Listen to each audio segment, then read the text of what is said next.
The horizon pulls me closer, a whisper in the wind. The map is blank before me, where do I begin?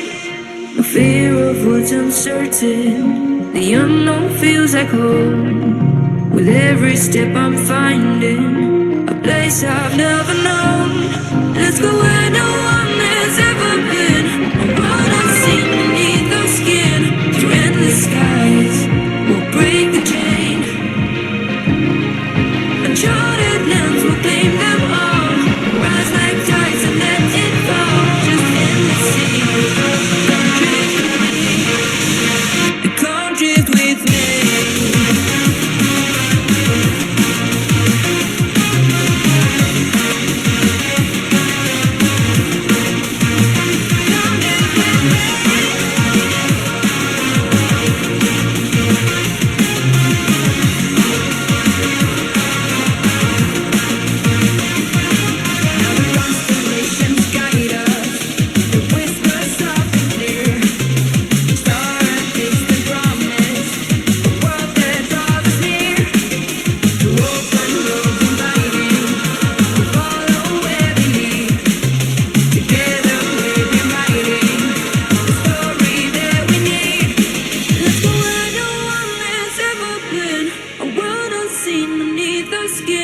Through endless skies, we'll break the chain. Uncharted lands will claim them all. Rise like tides and let it fall. Just endless seas. Come drift with me. Come drift with me. Come drift with me. And come drift with me. Come drift with me. And come drift with me.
Predator Badlands, now playing.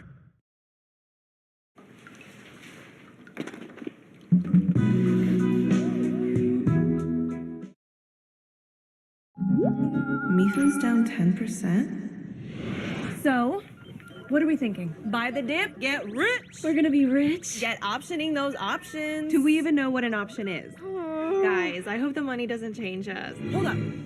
Cornelius is doing something cute. Aww. Let's dig a little first. Dig? It's Mifu, a meat-based tofu company. Yeah, exactly. Get your head in the train. Meet a new way to experience CNN. Here's what's happening right now here on the South Lawn of the White House. CNN correspondents are tracking all these truly historic developments. What life and the Russian occupation is like.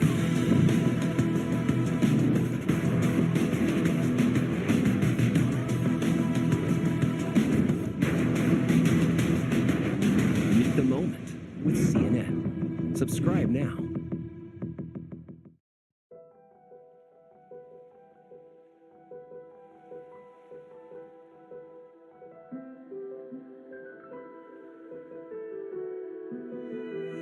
Ei menina, mostra o teu poder. Desliza no beat, faz acontecer. O mundo gira ao teu redor.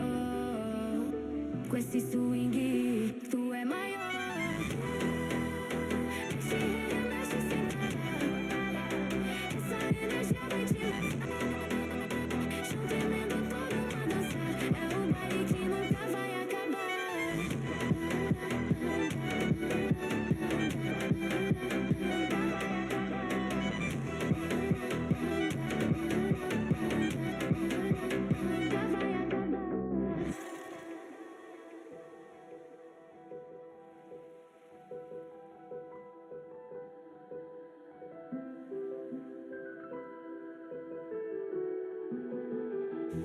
o clima, sente o calor. Requebra no ritmo, sente o amor.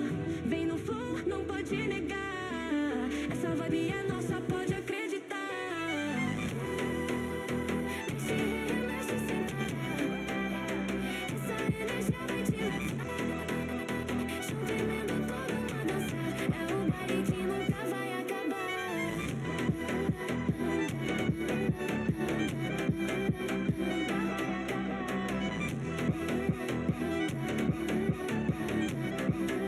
Nunca vai acabar.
Lá sáng sơ rơi rụng,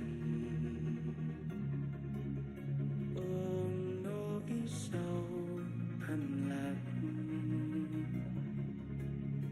hương sắc hoa sập bàn mặc kệ gió mây ngàn, rồi biết đi về đâu, trôi theo áng mây phiêu bồng. Ai thấu lòng có nhớ, ai thấu hiểu lòng thương lắm vẫn duyên lỡ làng. Ai thương thân này để có ngước lên trời cao dang rộng cánh cao.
chi vì đâm sau lưng mà không thấy gì để đổi lại một chút nhân nghĩa phong thế. Có ngước lên trời cao dang rộng cánh tay, tự cánh chim bay là lời nhưng nào ai hay. Chờ mùa xuân tới thân này chơi vơi, chờ khắp thế gian im lặng, hòa vào ánh mắt chuộc lòng nhân gian. Ôi phần tơ duyên sao xa, duyên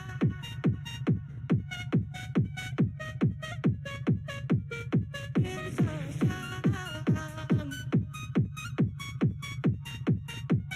phần tơ duyên sao xa.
また後悔 Cry side 気づけば憶測ばかり本当は執着したくないもう存在意義もわからないああ全部忘れたい Just say you want me With you kiss me now Just say you love me With you tell me now あなたを愛しても信じても振り向かない嫌いにさせてよねどうしてなら届かない想いまだそばにいてよ分かって振り向いて今はまだ Can't hold it back 抱きしめて嘘でもいいから Just love me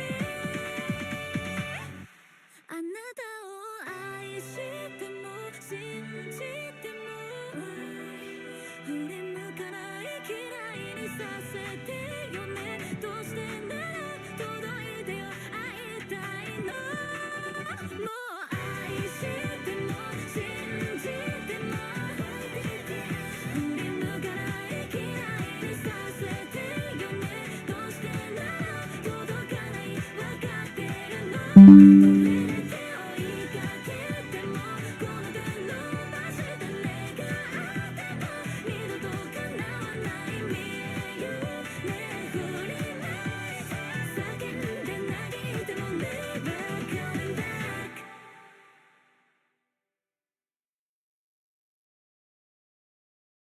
The holidays mean more travel, more shopping, more time online, and more personal info in more places that could expose you more to identity theft. But LifeLock monitors millions of data points per second. If your identity is stolen, our US-based restoration specialists will fix it, guaranteed, or your money back. Don't face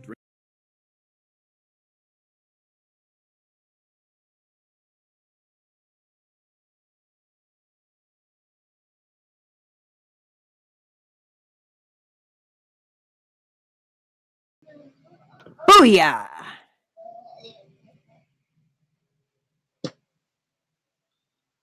Hey everybody! Hello. How's everyone doing? How's everybody's weekend going? Is as rainy as mine is. Nope. Chilly, but not rainy. Not rainy. I'm thinking Gotcha. of spring and summer right now. Okay, so Cubbies means baseball. Baseball means spring. I'm thinking warm, happy thoughts. Spring.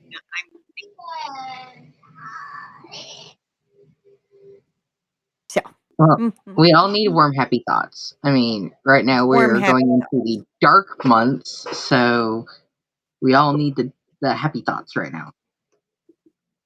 Well, all of us in the northern hemisphere. Poor Yeah. poor Nutter, aka Bitzer, is getting ready to experience all the heat and humidity that Queensland has to offer. So they are probably over at a moth in the archive. But unless they're hanging out. Wait, what do you mean no sound, Trisha? What do you mean no sound? As far For as I can who? tell, we're broadcasting for Trisha. Okay. Let me put over here. Okay, Trisha's got sound now. Okay, perfect. Okay. Let me put over here. Okay. Yeah, I was about to say I've got it over here. Coolios. It could have been something that just glitched on her end. Yeah. It happens. Happens to the best of us. Right. Well, we've got a very long show tonight because we do have quite a few words that have been submitted for this evening. What's our count? Our count. Shit, hold on. Of course, I've closed the wrong damn thing. Hold on. I already told you I closed that out. Hold on. Because I know mine's shorter than what I normally submit, but I haven't submitted in about 3 weeks. So something is obviously weekly. Our combined total tonight is 18,111 words. Nice. And we don't even have 5,009. Me and Cash have been battling it out for the weekly leaderboard of who's got the biggest one. But I came in with the top number again this week. Oh, Yeah. nice. Oh yeah. Mind you, I Trust only me. beat you by a little over 300 words. Trust me, at one point she was using the Sprinto bot in our Discord channel. We got a Sprint channel there, and she put in her final word count after 45 minutes, where I did like 100 words in a 45-minute time frame, and it said that she had 3,150 added in that 45 minutes. I'm like, bitch. when you get the freaking shit finally flowing without the interruptions and everything like that, it does make the difference. Oh, absolutely. I Absolutely. mean, I've done 1,000 in a 45, but oof. Go, It girl. was just flowing. It was just It flowing was. out them fingers today. Mine literally came in at or just over 5,600. Okay. Nice. So, Congratulations. but between me and you, we carried the count this week. I mean, it gets it there. Look, It gets it done. it gets it there. It gets it there. Now, obviously, it's not always about getting more words and whatnot, but I mean, it's a fun little thing to do and go. I did that thing, right? I did the damn thing. Yep. Okay, so and a lot of times we know that when you go back through editing, you're going to cut a lot of those words, but getting the thoughts out. This is essentially, yes, it is a Promptcast show. It's a prompt video podcast, but it's about getting that rough draft because you can't get to cover art, editing. You can't get to audiobooks someday. You can't get to all that if you don't have the words to turn into a book. So get Right. them down. And another thing is We love to hear that, baby B. when it comes to just doing the thing and getting it gone, it's that experience. It's that the end. Mhm. And finally figuring out where the end is. What is the end goal of the book? And yeah, while we do, Patrick was advertising for our show on the panel. And while we're doing the thing and we're encouraging others, we're pushing everybody to do what they can.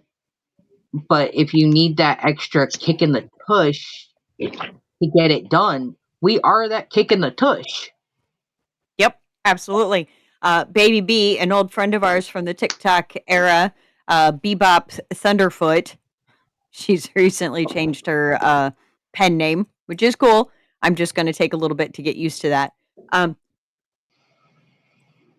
She's been hanging around again and has started writing again after a year. Shay has been writing in the background this whole time and decided to go live again on our friend Addie and Jer's show, Wordy Dirds and Book Nerds, over at on TikTok. So there's never any need to apologize for not submitting 1 week, right? We all have lives. Cash and I have full-time jobs. Patrick has a full-time job. Shar has things up in the woods that take her time away. Julie has a special needs child that takes a lot of her time and energy. So never feel like you've let us down. Okay, that's something that we want to make you absolutely aware of. If you do not submit, do not feel like you've let us down. Right. you need help, if you need to sit here and just scream into the void in our Discord, go for it. Don't put too many personal details, right? Your internet safety is very, very, very important. Do not share your email address, your actual physical address, your email address with anybody in there. But we're here for you. Okay? That's the whole bit. Support group, writing support group, the whole 9 yards. So, I think, unless there are any other announcements. No announcements thus for this evening, except for please get your hankies. I don't know if we have a hanky alert or not, but I'm pretty sure hankies will probably just be required if you don't need to bring your hands out. You also may wanna get, like, a fan. A fan, a stress ball, a blankie, Yeah. some snacks, a drink, and come on back, sit down, get everything ready, and we're gonna get this party started tonight.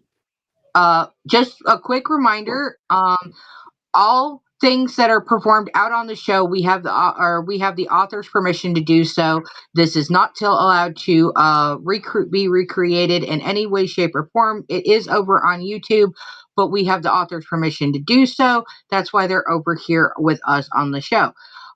Also, this is not to train AI in any way, shape, or form. Our voices will not be replicated, and if you got a problem with that, there's a road out there. Go beat it. Anywho, on with the show tonight. And up first is Patrick. Patrick, who was at a book signing today, if you didn't notice from the newsletter. That's the word I was looking for. He was at a book signing today at a Barnes and Noble and was actually on a panel. And he checked in with us earlier this afternoon. And somebody came up to him and he started talking about us. And Julie and I's faces turned bright, freaking red. So, yeah, share us out. Save the link to your favorites, whatever. Just share out so that we can continue to get new people in here, fresh blood. It'd be great if we could, get more people. It really would. Encourage more people to write and be a support system. But we also hit our 50 followers tonight, too. Woohoo! Yes! According to our bottom number right here, it says we've achieved the goal of 50 followers. So we are growing, but we're only doing that because of y'all. Yeah, we are you only guys are giving. Yeah, you guys are giving us the work. We're encouraging you. You are giving us the content. We're sharing this out. We are advertising for each other, and it's completely free. Particularly if you already subscribe to Amazon Prime, you can use your Prime Gaming subscription on our channel, and so it free advertising for y'all, man. Like, just here we go. So. Across the bottom of the screen, you see that our current story is by PA Power. And he already said in the chat, tonight's might be a little ahem. In the Alpha's den, the suite was bathed in firelight, shadows moving across the stone walls like restless spirits. The faint crackle of the hearth and the soft hum of rain against the balcony doors made the space feel smaller, more intimate. Too intimate for what was about to unfold. Darren slowly opened the door to the Alpha suite, finding Michelle curled up on the sofa in fuzzy pajamas. The scent of forest and chocolate clung to the air where she sat, wild, warm, and impossible to forget. A book rested in her hands, her eyes so focused on the page she didn't notice him enter. He stepped closer, leaning just enough to glance over her shoulder, then let out a low, dark chuckle. Well, that brings hung like a horse to a completely new level. Michelle's head snapped up, her glare sharp enough to cut. Her heart leapt into her throat. Of all the pages he could have glanced at, of course it had to be that one. Darren, she warned, voice tight with embarrassment, it's only a centaur. What? It was a good pun. He lifted his hands in mock surrender, a grin tugging at his mouth. It's not like I said mine was still bigger. A deep, husky chuckle slipped from his lips. Darren's eyes briefly flickered gold as he looked down at Michelle. That was not appropriate. Her cheeks flashed with color. Maybe, maybe not, he conceded, his tones softening as he stood in front of her. Michelle, I want to be frank with you. According to some of the pack, we were never meant to be together. I'm an alpha, and you. He paused, searching her face for the right words, careful not to wound. Yet here we are. You are, and will always be, my only Luna. I don't care what anyone says or how they feel. The only one that matters is you. She'd heard the whispers, too. What he said was nothing new. She was the pack member who didn't belong, the human stray in a wolf's pack. Every look in the hallway carried its own brand of hate. They smiled when Darren was near, as he was their alpha. But with her, their eyes told another story. She was the kitchen help without a wolf, not even worth noticing. Michelle had grown used to it. The sideways glances, the murmured prayers when she passed, the way some warriors lowered their heads not out of respect but out of shame on her behalf. She told herself it didn't matter, that titles were just words. But some nights, when the moon hung full and bright and her skin didn't burn with the pull of the transformation, the pleasure she'd never known, the silence inside her was unbearable. Maybe that was why she buried herself in books, in tea, in the quiet corners of the pack house. In stories, she could be anyone, wild, powerful, whole. Before now, she was just an omega. But now, here, she was with the alphas. But she was the alphas. But was she his equal? Her eyes softened, the glare fading into something gentler, something he felt deep in his chest. The book lowered slightly in her lap as she studied him, the edges of her irritation melting away. Why do men always have to ruin a sweet moment by saying something stupid first? She murmured, though her lips twitched as if she were fighting a smile. Because it makes girls look at us, he said simply, his voice low and rough, sitting dangerously close to her on the sofa. That made her pause.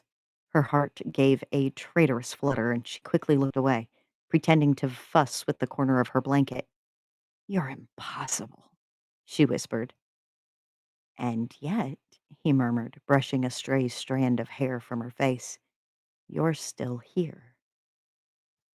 The air between them shifted, warmer, quieter, threaded with something unspoken.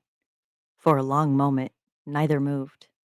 The rhythm of the fire filled the silence, each crackle syncing with the pulse hammering in her chest. She could feel him watching her, steady, patient, like he had all the time in the world to wait for her walls to crumble. The firelight caught the gold in his eyes, the softness in hers. Then Michelle exhaled and nudged him lightly with her foot. Fine, but next time, keep your puns to yourself, Alpha. He smirked. No promises, Luna. Darren leaned closer, a faint grin curling his lips.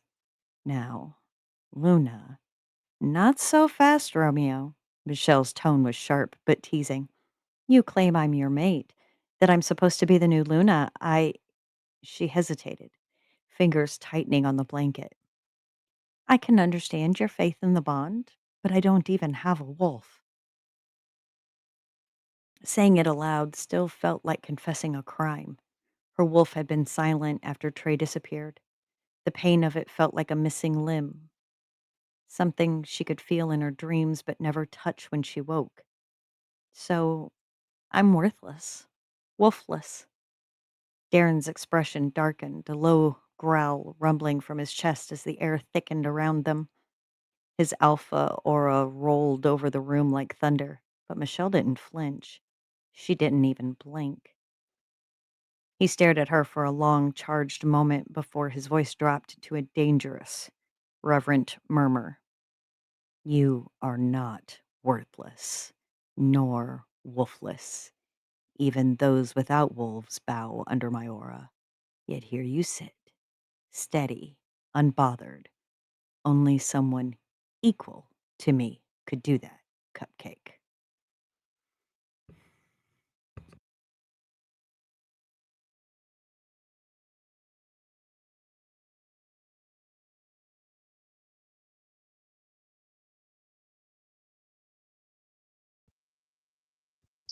Yeah.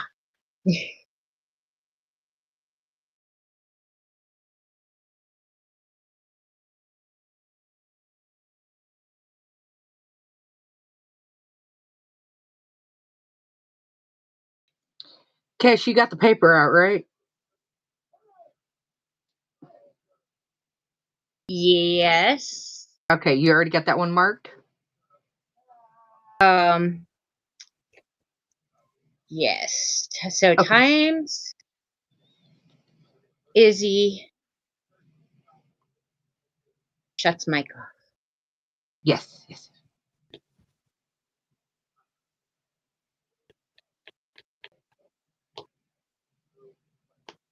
So that's one. Yeah, And that oh no, he didn't. what? The Centaur. Hey, look, that was the other challenge for this week. Oh, I know. I know. You don't have to tell me that. Yeah, you're the one who did it. You already have our picked out for this week, right? Oh, and Izzy already went off camera. Woohoo! I couldn't decide for my birthday. So this will be interesting. Yeah. There we go. I don't know what the frick happened, but when I tried to let Patrick in, it did some weird shit. Gotcha. Okay. But here's the fun part. It's not over yet.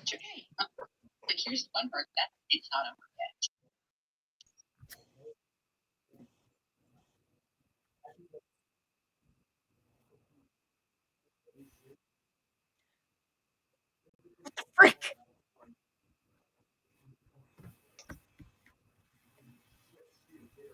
It's fine. It's fine.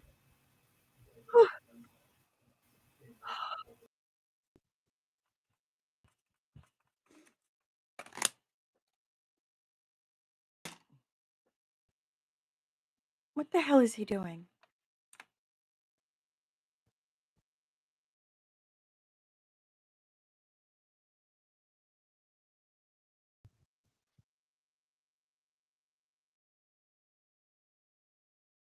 Okay, fine. Whatever. Okay, anyway, back to the who's it's the what's it's the overheating, the hot underneath the collar. Maybe a sweatshirt wasn't the right thing to go with. Um, you know.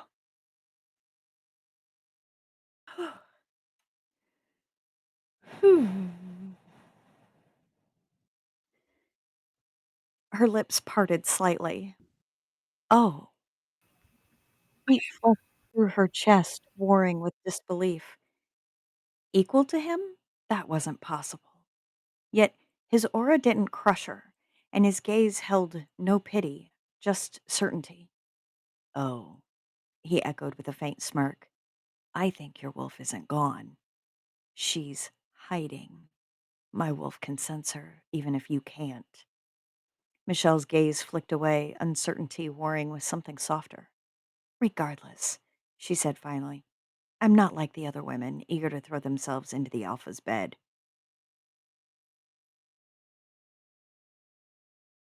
Darren's grin deepened, slow and sinful. He leaned close enough that his hot breath brushed her cheek. Good, he whispered, because I'm not ready. I'm not sure I'm ready to share my bed. He paused, his eyes glinting gold under the low light, unless it's with the one woman stubborn enough to defy my aura. Her breath hitched, and the faintest hint of a smile ghosted across her lips. You think flattery's going to change my mind? He chuckled softly. No, but maybe time will. The silence that followed wasn't awkward. It was heavy, charged, threaded with something deeper than either wanted to name. The air between them hummed, thick with everything unspoken. Darren rose from the sofa, his movements unhurried but deliberate, and stepped in front of her. Michelle tilted her head back to meet his gaze, her lips curving into a sly smile. Something on your mind, Alpha?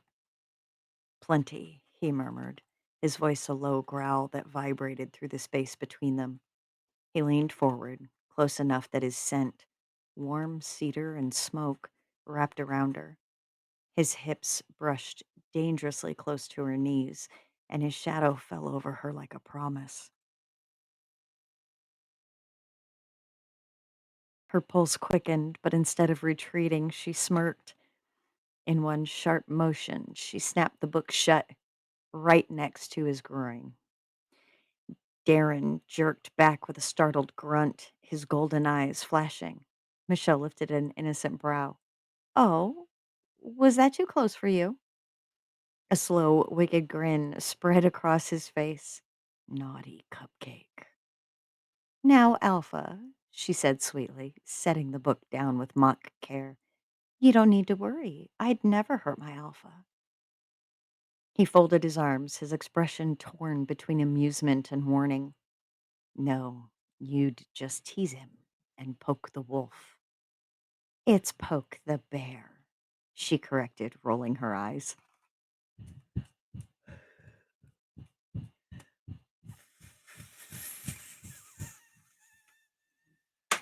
Fuck! He leaned closer again, his grin pure trouble. Not when the wolf's already growling and ready to bite. Michelle's breath caught, her pulse betraying her calm tone. Careful, Darren, she murmured. You might find out I bite back. Her eyes glinted with challenge, a flash of wildness he'd only glimpsed once before, the night she'd stood between him and a Riva Alpha without flinching. His gaze dropped briefly to her lips that she was nibbling on before meeting her eyes again. I'm counting on it. Darren's smirk deepened, a flicker of challenge dancing behind his golden eyes. For a moment, he said nothing, just studied her, the way her pulse jumped in her throat, the way defiance and curiosity warred in her gaze. Then, without a word, he straightened to his full height and reached for the hem of his shirt. In one smooth motion, he pulled it over his head. Michelle's breath stilled. She knew that look, the shift in his eyes, the faint tilt of his head.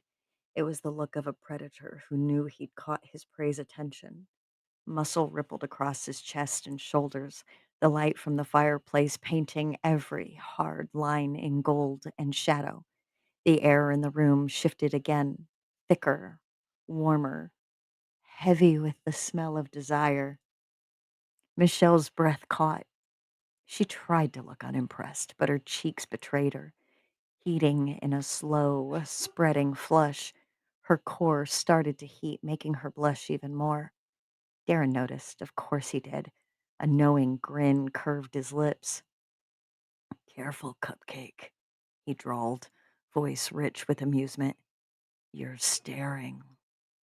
I am not, she said quickly, crossing her arms and trying unsuccessfully to look anywhere but at him.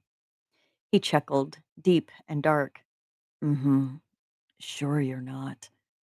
Turning away, he started toward the bathroom, his tone softening just enough to blur the line between tease and invitation. I'm going to shower, he said over his shoulder. You can join me if you'd like.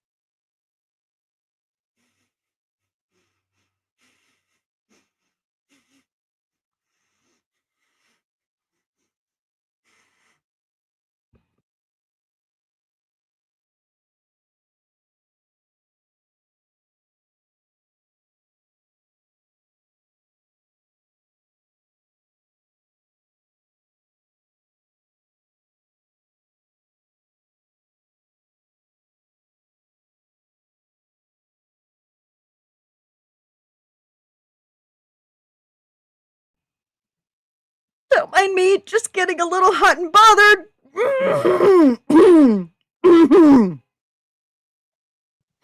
I don't think you're the only one. Jesus Christ, Patrick! Whew. Oh, I'm fine. I'm fine. Is it hot in here?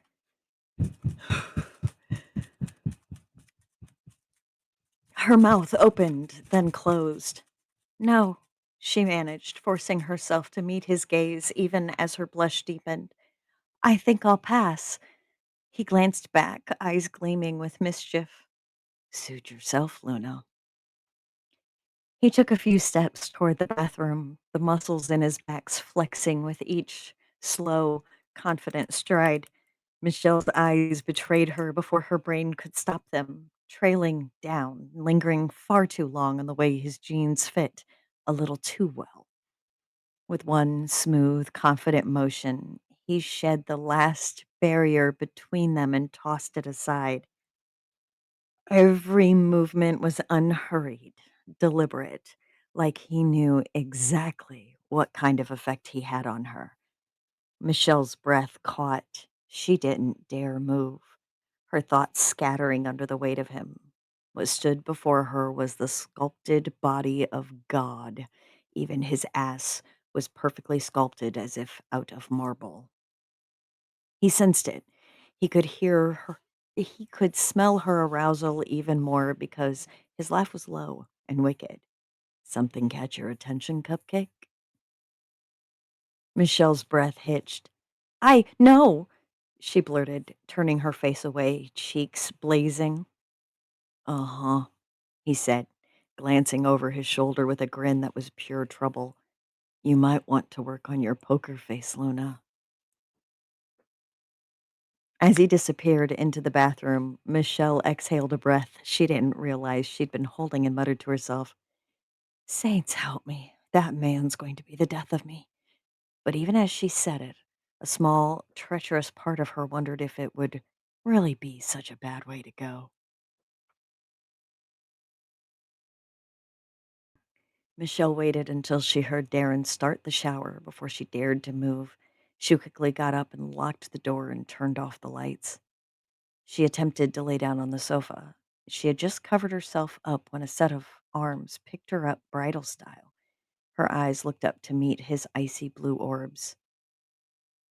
No Luna of mine will sleep on the sofa. Darren's forest dark chocolate scent instantly made Michelle relax instantly and not even fight him as he carried her to the bed. From now on, you will be sleeping in this bed with me. How much sleep we get will be up to you when you're ready. I won't force you to go any further than staying here, where I know you're safe and the pack will be safer. Why will they be safer? Michelle whispered. Because with you here, I will be calm and less likely to become angry. Thus, it will be safer for the pack if I keep my Luna in my arms. Now close your eyes. It's time to sleep. Are you going to? Michelle swallowed hard. Cupcake, I already have pajama pants on. Did you think I was naked? Do you want me to be? He wiggled his brows as he pulled the silky blue covers over the two of them. No, no, clothes on is a lot better than nude. Thank you, Alpha. It's Darren, Cupcake. Just Darren. He kissed her temple and laid one arm across her and closed his eyes. They both quickly fell into a deep sleep.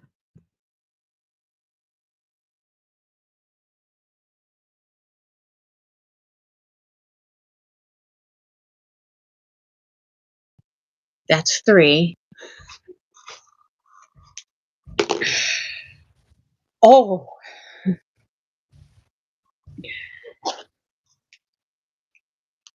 Whoever said men can't write good, steamy scenes has not met Patrick. Oh my. Patrick, I mean this with all the love in my heart. Please understand that. I mean this with So is the all mic the straight love. enough, like a version of Peppers? Not necessarily. No. But just it is somebody's made me say something that could potentially, like, I'm protecting us from getting in trouble with the law. Okay, because there have been things said that could be yeah, and I had some choice words in that y- probably belong on OF rather than Twitch. I mean, you could probably get away with it on Patreon too. Yeah, well, Just that's saying. true because that's behind a paywall, but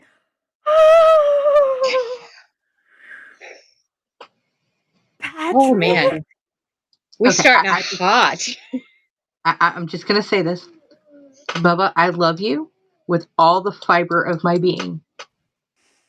What the fuck, asshole? That's it. We're done for the night. There's no need for anything else because We got hot really fast. Yeah, we came in hot.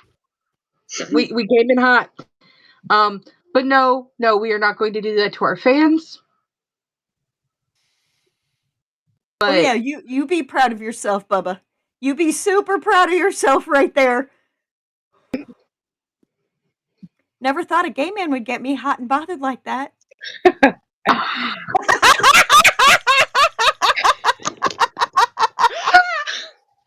Oh my god, I just hurt myself. Oh, please.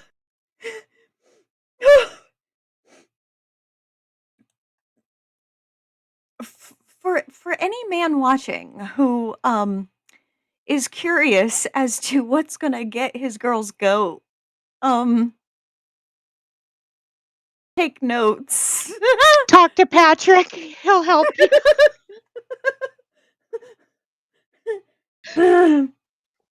Okay. Putting the mic on the stand is too dangerous, evidently. I have no other notes except when do I have this in my hands? That's what he said. Oh.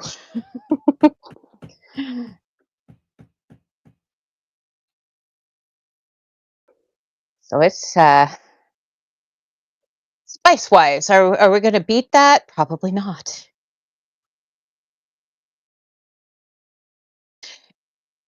Of course you did, Leon. Oh my god.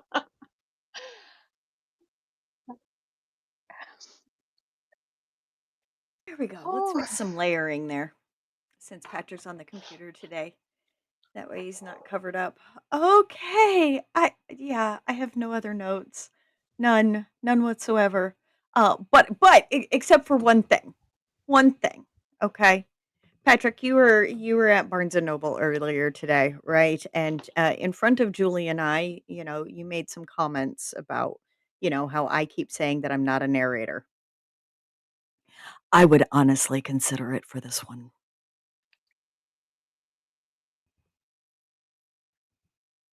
Yeah. I still don't think I'm any good at it, and consistency might be a problem, but I would seriously consider it for this one.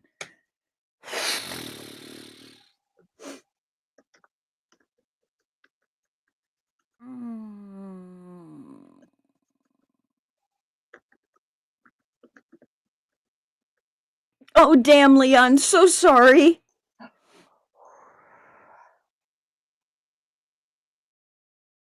Poor Leon's internet broke for the entirety of Patrick's story. Okay. Everybody else who submitted, how we feeling following that? Mine has nothing. Had no intention of spice, so yeah, I'm fine.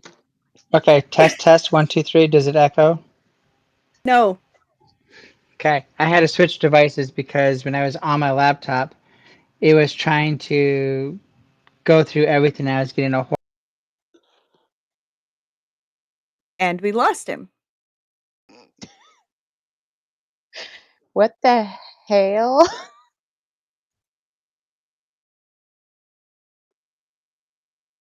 um. No, Stavros. Okay, so not any good at it. I'm not saying that I'm not any good at reading aloud. Okay, I was the person in English 10 that was like, oh, oh, I want to read for Catherine. Please. And everybody else was, how 10th graders are when they're reading aloud in class, especially Shakespeare. But I obviously did not read that way. I'm talking about the consistency of the voices, making sure that Darren would always sound the same, Zach would always sound the same, Michelle would always sound the same. That would be the problem that I experience. Any hoozle, next up.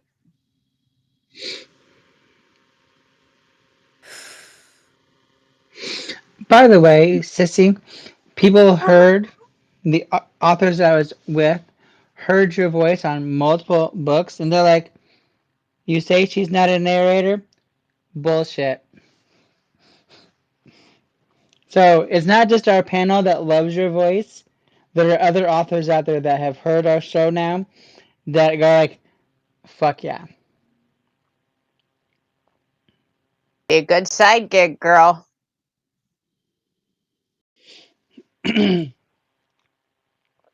I don't have enough time in my life as is. What are you people doing to me? Any hoozle, next up, our lovely, lovely first prompter, Trisha Jones. Yay. More love bug. We love our love bug.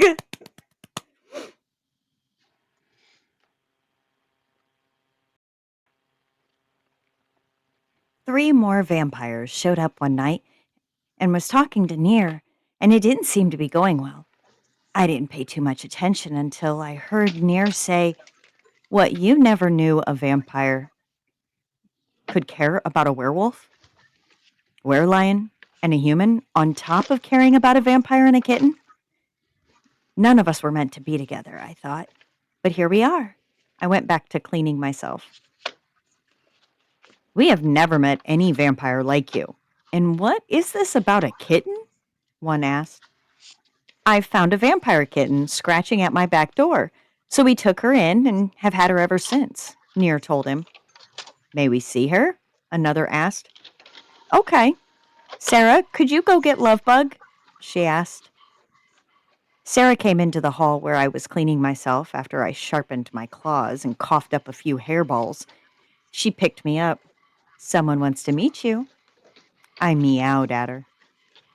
"Lovebug?" the third asked. "It is what we named her," Near told him. Just then, Sarah came in carrying me while I was playing with the ends of her hair. "Oh my God, you have the legendary vampire cat," the tall, white-haired one said in awe. "So?" Near asked as she got herself and me something to eat. So? This is one of the animals that was turned before the maker of the vampire race made vampires, the brown-haired one said, watching me lap up my meal. If only they knew I was the one who made the first human vampire, I thought while I ate. Damn, you go, Lovebug! "And why is it a big deal that I have her?" Near asked. "No one ever thought she was real, let alone still around. We must take her with us," the pink-haired one said, reaching for me. I arched up and hissed and scratched him, and he stumbled back, holding his hand. "Stay away from me, jerk!" He looked at Near and said, "What have you done to her?" "I just loved on her, and I feed her, that is all. I believe she likes it here," she said. "But she should be shown to the king," the brown-haired one said. "No, the king will not love on her and will only touch her when he needs to show her power," she said, picking me up and kissing me on the head. I purred and rubbed my head against Near's face. Then Near handed me to Sarah. No, she will stay here, where she will be loved and taken care of. But when he hears of her, he will want her, the pink haired one said. Then I'll tell him no as well. Love Bug is staying here, Near told them. Now, leave till we call you and tell you BX is across the way. I didn't know who BX was, but it did seem that no one liked him. They left without another word, but they were not happy, and I didn't care. After they were gone, everyone went to bed since it was very close to sunrise. Near and I woke up to yelling. She picked me up and ran down to the kitchen. What the hell is the yelling about? Near asked when we got to the kitchen. That thing has clawed all my jeans up and puked in my shoes, Al said. Good, he found my gifts. Well, I'm sorry. I'll pay for some new jeans and new shoes, she said to Al. Adam, could you help me build her a scratching post? Near asked. No, Adam yelled. Call the Whispering Trio to come and get her. No, she will stay here, and I'll make one myself, Near said in a huff. She made me something to eat. Then she turned to Sarah. Don't let them hurt her. She went and got what looked like a notebook, wrote something on a smallish piece of paper. She handed it to Al and said, Here. Then she went to make me a scratching post. Not sure why Al's pants work well, but when it was done, it was very nice and I enjoyed using it. Al and Adam were pissy, but they didn't hurt me. They left the house for a while, and when they got back, Al had some bags of stuff. That day, when we all went to bed, Al and Adam slept in the living room. The next few nights, no one was talking, so I curled up in Near's lap while she read a book.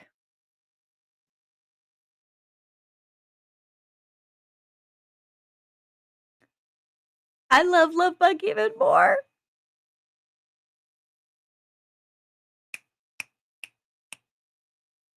Is that done, done, done? That's done, done, done. That's done, done, done. Okay, I figured it's Trisha's story. Short, but wow, that packed a punch. Right to the point. Love Bug is the reason we have vampires, human vampires. Yes. Yes. I love this. I love this. I knew I liked Love Bug. I knew I liked Love Bug. And screw Al and his freaking jeans. Like, he's been mean to her from the start. Like, yes. Nope. Yup. I'm not sure about this Whispering Trio, though. Like, I mean, obviously, we're getting it from the perspective of Love Bug, so she's not hearing everything that's going on, so it's a little bit more disjointed and whatnot. But I'm not sure of their intentions, and I'm worried about our little vampire kitty. She'll be fine. It's a Trisha story. She'll be fine, but they better not come for Love Bug. Better not. We shall riot.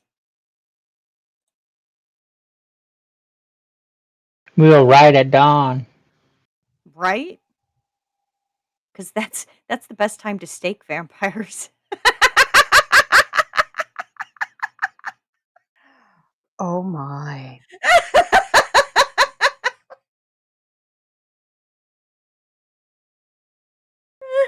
Oh my. I mean, unless in Trisha's world, the Master King vampire can, sleep whenever he wants to and doesn't have to hide in daylight. But we protect our little kitties, even when they could turn us into vampires. Mm-hmm. But no, I'm Team Werewolf. Sorry. I don't want to be turned into a vampire. I'm already too anemic as is.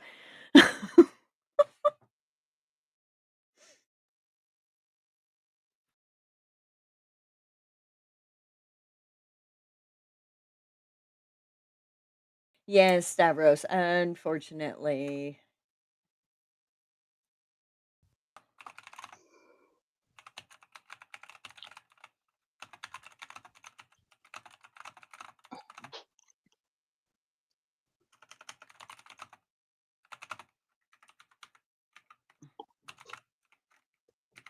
That's a hard choice. Vampire or werewolf?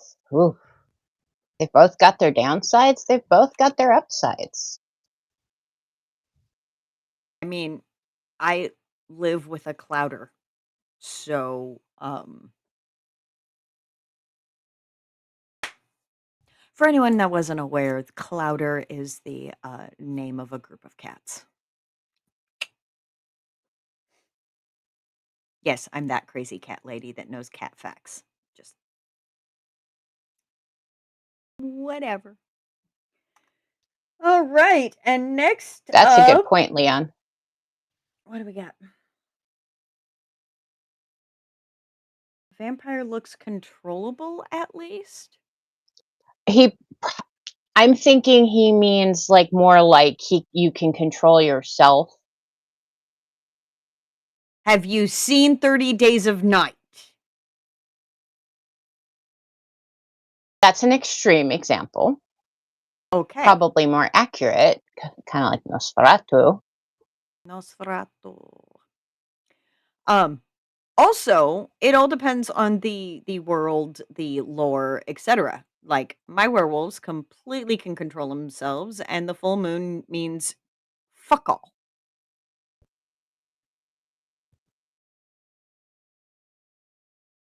Yes, and Trisha's Anne Smith series is where Jaguar. Ooh, fun. All right. Not sure. Have we heard from Nutter? You know that if they are going to be able to attend? No, I didn't, but I know that his mom was having issues with being able to log into her computer. So they are probably helping mom. Got it. Yes. Got it. And But we were Nutter told to proceed without. Okay. Yep.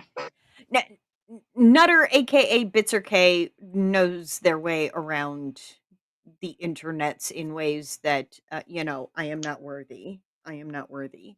So they know they can check the replay. Okay, so next up from the pen name C.M. Weller, aka Bitzer K or Nutter from Down Under. I'm a poet and didn't know it. Now I'm really showing my age. All right, and it looks like we are back with Zinnia. Sweet, sweet Zinnia. Zinnia had to work to catch her breath as her Aaron crumpled to the floor. She was shaking head to foot as his cussing filled the air. She had to fight to stop her tears. Aaron, she bleated. Aaron, please be well.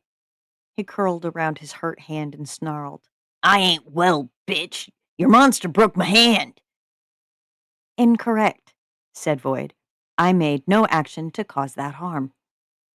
The thing was right. It didn't move none, Aaron. It's you what did the hittin'. Don't just sit there and babble, bitch. My hand's broke. Do something. She trembled to rise from her huddle and struggled to help Aaron up. Let's get you to the table for a start, she allowed. Her Aaron was heavy, and she didn't want to shake her latest baby loose. Help me, Void. You ain't gonna hurt him no more, right? There will be no reason, said Void. It effortlessly lifted up Aaron and placed him in the chair as delicately as anyone might ease an egg out from under a broody hen. Xenia eased her Aaron's busted hand onto the table, trying not to touch. We got to hold it flat and still till the bones knit, so it needs something flat to hold it all, something light and strong. I ain't sitting the rest of my life at this table, Zin. Stupid, ungrateful bitch. Aaron raised his other hand, and, like a blink, Void was there between her and him. You will not hurt her, said Void. Her Aaron let his fist go lax. Hurry with the thinking up something good, if you can. At least he was up off the floor. That was good. Something flat, something light. Zinnia thought of the horse roof and remembered that there were more planks in that were biting in the shed. The weather was still howling outside, and the fear for her baby made her fear going out in that mess. But there was Void, patiently waiting for something to do. Out in the shed, she pointed in its rough direction. There ought to be planks and nails. I need one so wide. She gestured with her hands. And so long. And all the nails you can find. Please, can you go fetch 'em? Void leveled its gaze at her Aaron and repeated, "You will not hurt her." "Don't you dare look down your nose at me like that," snarled Aaron. Void strode out the open door, turning in the direction of the shed. Her Aaron was going pale and shivering. Zinnia rushed to get the winter quilt out and draped it over his shoulders and legs, always careful of his busted arm. "It's gonna be well, Aaron. It'll take some time healing, but you're gonna get your hand back. I'm gonna make some tea for you to help you feel better. Ain't gonna promise it'll to taste nice. Medicine don't do that." "You prove it ain't poison," he grumbled. "Can't trust nothing out of you." At least the kettle was hot. Zinnia went through her herbs and found willow's bark, ginger, poppy, lavender, and hops. Little bits of each went into the teapot, and she poured the hot water over the lot of it. She set the teapot on the table, out of her Aaron's reach. 2 cups set on the table with the pot. Zinnia unraveled her knitting and turned the yarn into a crochet cord. They'd be needing it for her Aaron's arm brace. "You know I always been sweet on you," he said. "I remember how your mam hated me in the start, but I was good for you, weren't I? They said we weren't meant to be." Zinnia blushed as she remembered when he was kind all the time, bringing her sweets, giving her ribbons, buying her pretty dresses, touching her in secret places that made her feel so nice. "I know, Aaron. I never mean to make you mad at me." They wi- s- they said we shouldn't never be a household, but here we is, together, good and strong. You look after me, and I look after you. Void returned with the plank and a cracked pot that had nails in it. It was a fine enough plank for the purpose, though too knotted to add to any structure. The ghosts of long gone branches made a figure in the wood, almost like a horse, if a horse had the upper body of a man in the place of its head. She knew that story, though she dare not speak of it in front of her Aaron, the mighty's Kentar, and the little peasant girl. A fine story to tell her baby if she could birth it alive. Zinnia should have told Void to fetch a hammer. She checked the pot and sniffed the tea. Not yet enough time to steep properly. The tea would be weak. So she busied herself with laying things out. The plank, 7 long nails clean of rust, crocheting more and more cord to hold it all into place, as fast as her fingers could fly. "Did you see a hammer in the shed, Void?" There were no tools. "Someone must have pinched 'em," said her Aaron, looking away. Zinnia murmured her doubt at that, which could easily be mistaken for a mumble of agreement. She checked the tea again, strong enough by the smell. She poured 2 cups and blew across them to cool. She took a sip from hers and grimaced. "It tastes right awful, but it works a treat. I use this mix all the time. It's best you drink it afore we set your hand up." Void continued to loom at her Aaron, who had less to argue about when it came to drinking the tea. Aaron never once fought her helping him drink it, nor did he spill a drop. Zinnia hurried to create all the crocheted cord she'd need before the numbness got to her and the sleepiness got to her Aaron. When her Aaron's eyes began to blink over long, that was her prompt. She eased his shirt off first, moving it over his busted arm last, treating it as carefully as a soft shell egg. He moaned, but did not scream. Zinnia slid the plank under his arm while she had the chance, arranging it so his whole hand sat on the board. Gotta make sure the bones is lined up. It's gonna hurt a bunch. Her Aaron, half drowsy, mumbled, "Mm-hmm." He woke up quick when she started making sure his finger bones were set right, turning the air blue with cussing, calling her every name under the sun. Zinnia just gave him a wooden spoon handle to bite and kept going, finger bone by finger bone. Her poor Aaron was crying by the time she was done. Then came the problem of the nails. Void, can you drive these nails into the board where I say? She laid the first one next to the first finger. Her poor Aaron fainted dead away. Dun dun dun. I don't like Aaron. I don't like Aaron at all. I think he is one of those characters that needs to die a painful and horrible death. Um, nice job, CM Weller, aka Bitzer K, aka Nutter. Um, you've made me hate a character more than I hate Dallas or Brittany or Xander.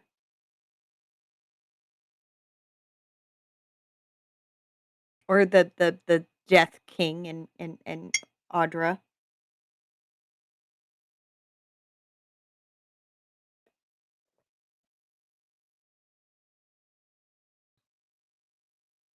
That's how you know you've got a good character, though.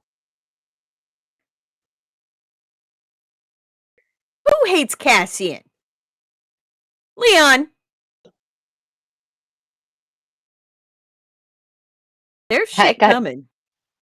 There's shit coming. I'm sorry. You don't know. You don't even know, my guy. You don't even know. You don't even know.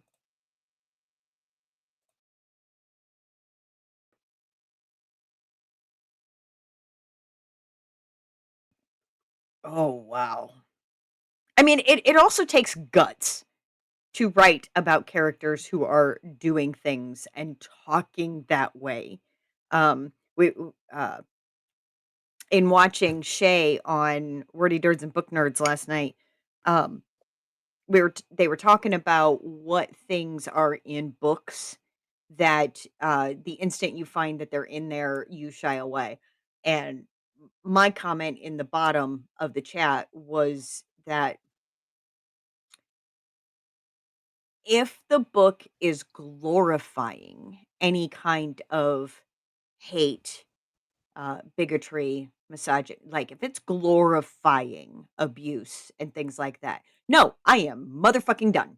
No, I will not read that author ever again because I'm sorry, I cannot separate fully art from artist. Um, but I'm really hoping that at some point Void, that this animatronic whatever machine thing Void is, takes Aaron's head off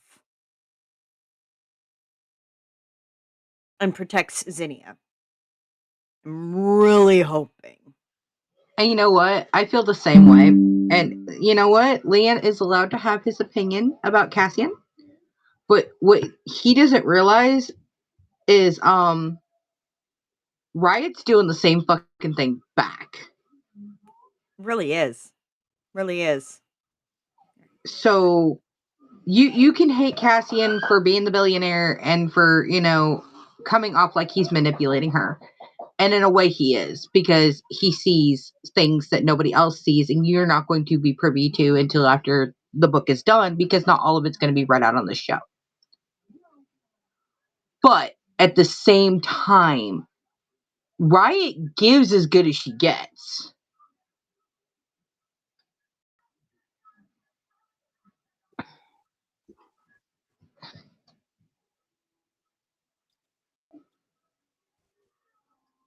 Oh, yes, only judging what you heard, and that is fair.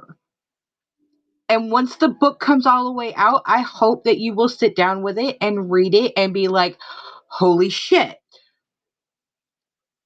But yes, there is a lot that from where you came in that you don't know, and then there is a lot that um hasn't been revealed yet. So I mean, that's a good point. Maybe he'll hate both of them. oh yeah. Everybody's Team Riot right now. But it's definitely one of those things. It's like you can hate both of them, you can love both of them, or you can understand that they are making the best out of the cards that they were dealt. And that's with every damn story. This one in particular, though, no, I want the Johnny Five character to literally pop his head off. You know, kind of like when you see those like squeeze dolls and the eyes pop out. That's what I kind of want to happen. Just saying. Okay.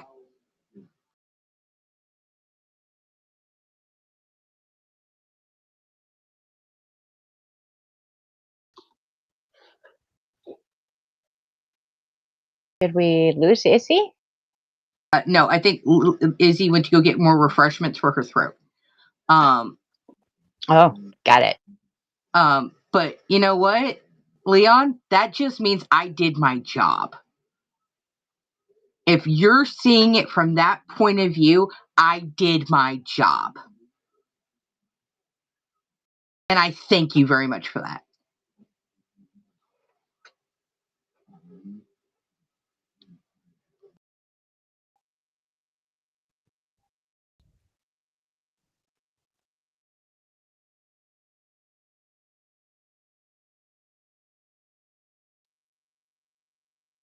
By the way, my other team captains over here.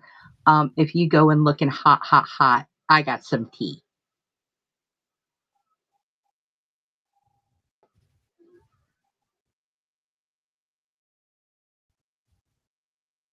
Oh.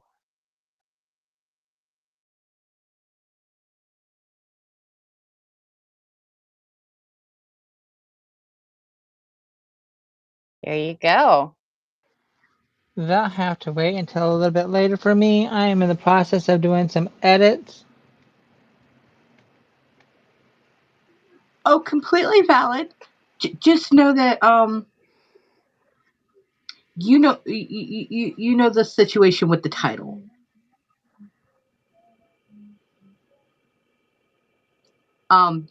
Apparently jailbirds just fly back into their fucking cage. Yeah. Sounds that way.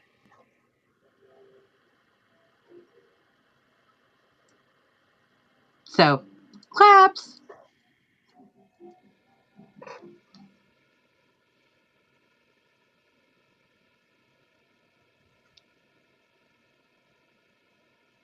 So when you're saying Death King, are you referring to the one in my book or one of the other characters?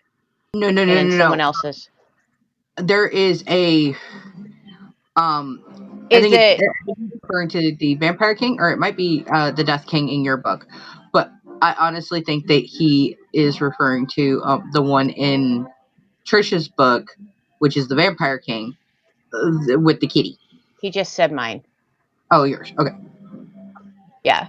Yeah, nobody likes your Death King, and Yeah. personally, I think I could put my guys up against your guy, and we can have a little throwdown. I mean, wait until tonight's submission.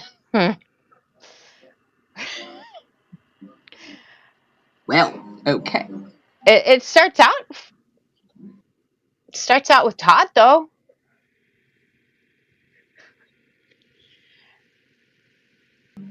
Okay. Now here's the funny thing about Todd. Technically, she created Todd, but I named him. Yes. So I'm Todd very has. attached to Todd. I hopped into. I Did I really just? don't like the name Todd.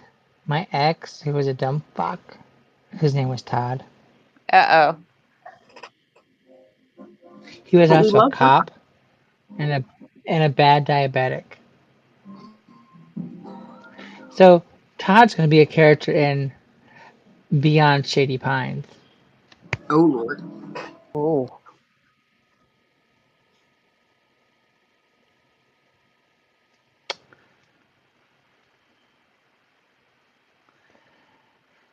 Oh, I guess I let that cat out of the bag. Uh, all I'm gonna say is King of Death is not what he seems to be. Like, I have a direction I'm going in with that character, but I can't really say anything because otherwise it would spoil a whole lot. I just say pin that for a few years, and we'll revisit that and see if that's a true assessment or not.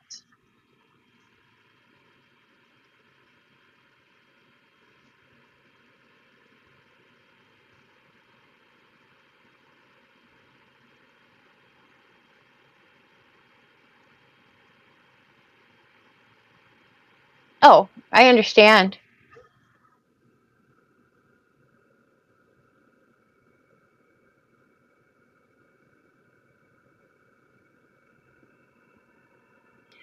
I mean, it's your opinion, and opinions are valid, especially when you don't have all the information. So you're going based on what information I have written about so far. Tonight's probably going to be, I think tonight's going to be the first like direct interaction and like most screen time, so to speak. So we'll see. Well, we can always have theories. You know, we can You always are have blurry theories. as hell. Oh, Jesus. You're blurry as hell I over thought it here. was just the margaritas I've been drinking. Shoot. Nope. Nope. She's blurry over here too. Yeah. Is it that one setting that always the virtual camera or whatever? It turned. Oh. There we go. Okay.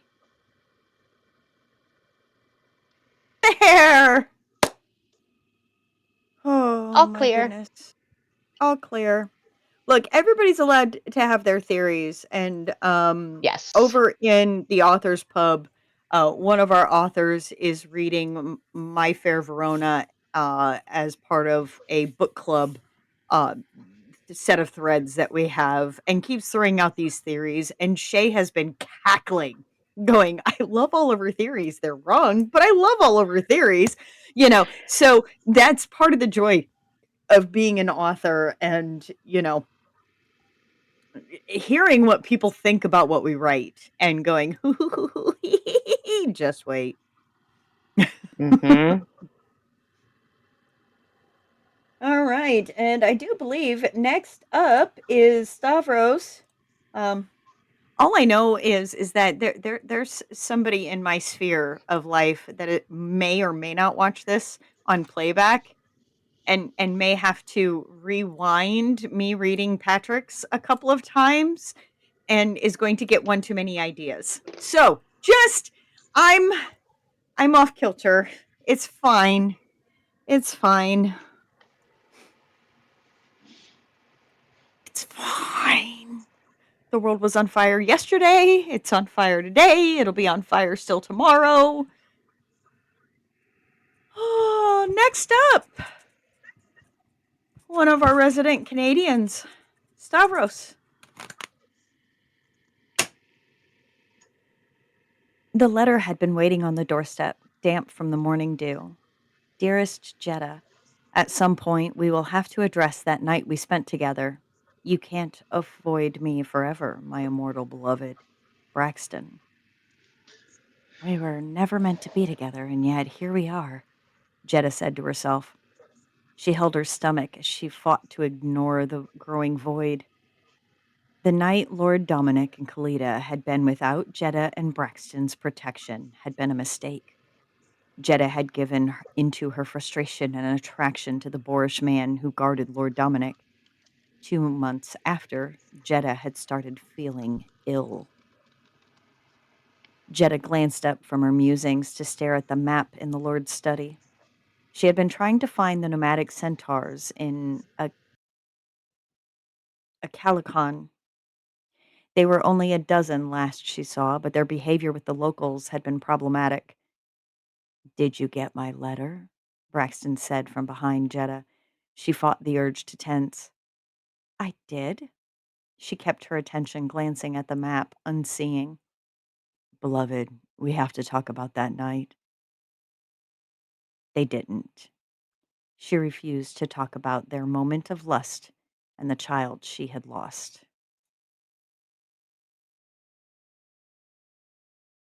Dun, dun, dun.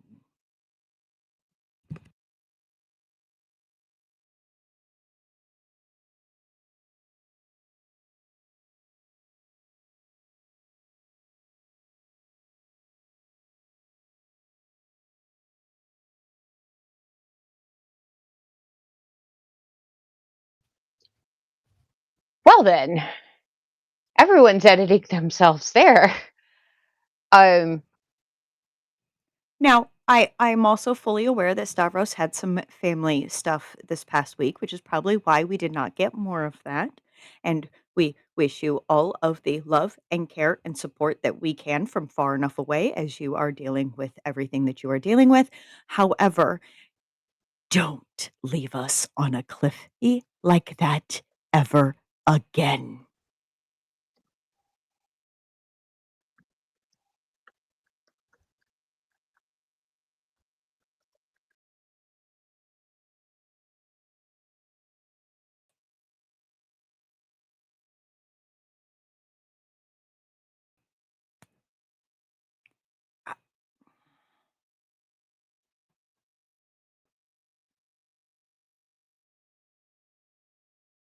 The cliffhangers definitely keep us coming back. That's for sure. I'm not gonna also I'm not gonna lie, right? I do not like Kalita and Dominic. I don't. I don't like them as characters, from what I have gathered thus far. I really don't. Um, but their story introduces all of these interesting side characters that are a part of the world and help move the story forward. Um,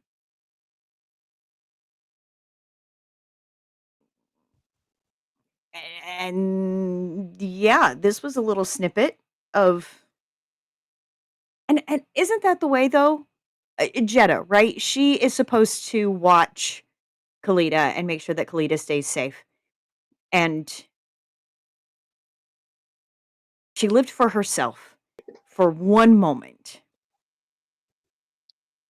And now she's torn between duty and happiness for herself and feeling guilty. And it's, yeah, I've been there. I've been there. I can connect with Jetta. Um, so yeah.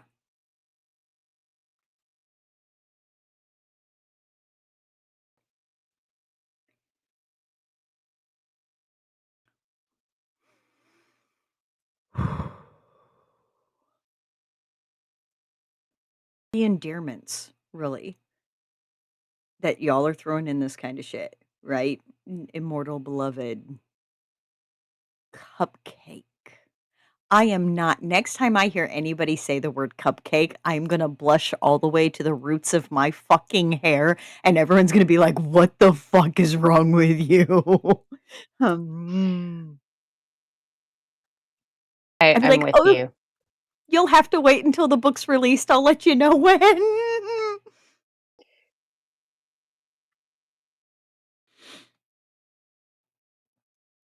Oh my.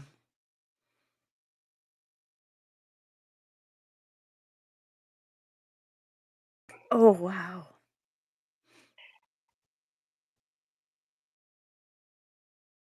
Do you need a break? Again?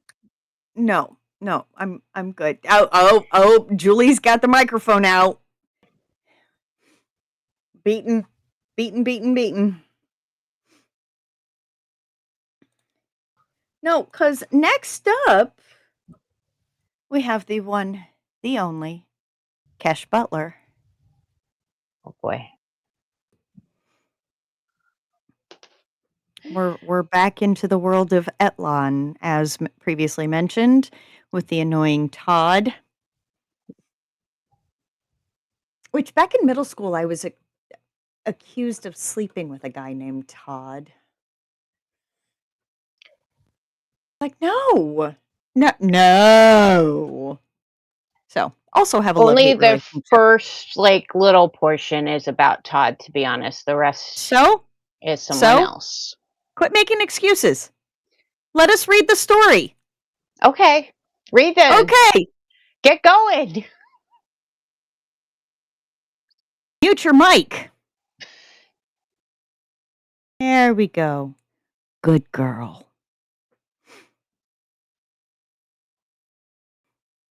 People had died trying to find the cursed teapot, but Todd had succeeded, bringing the bedeviled vessel back to the Between and delivering it to the Lord of Souls, who gladly accepted the prize from the goat-like centaur.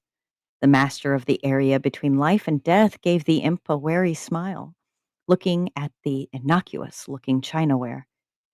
They gently placed the lone tea service on a shelf inside their closet, hiding it away from prying eyes and minds that could use it for nefarious purposes.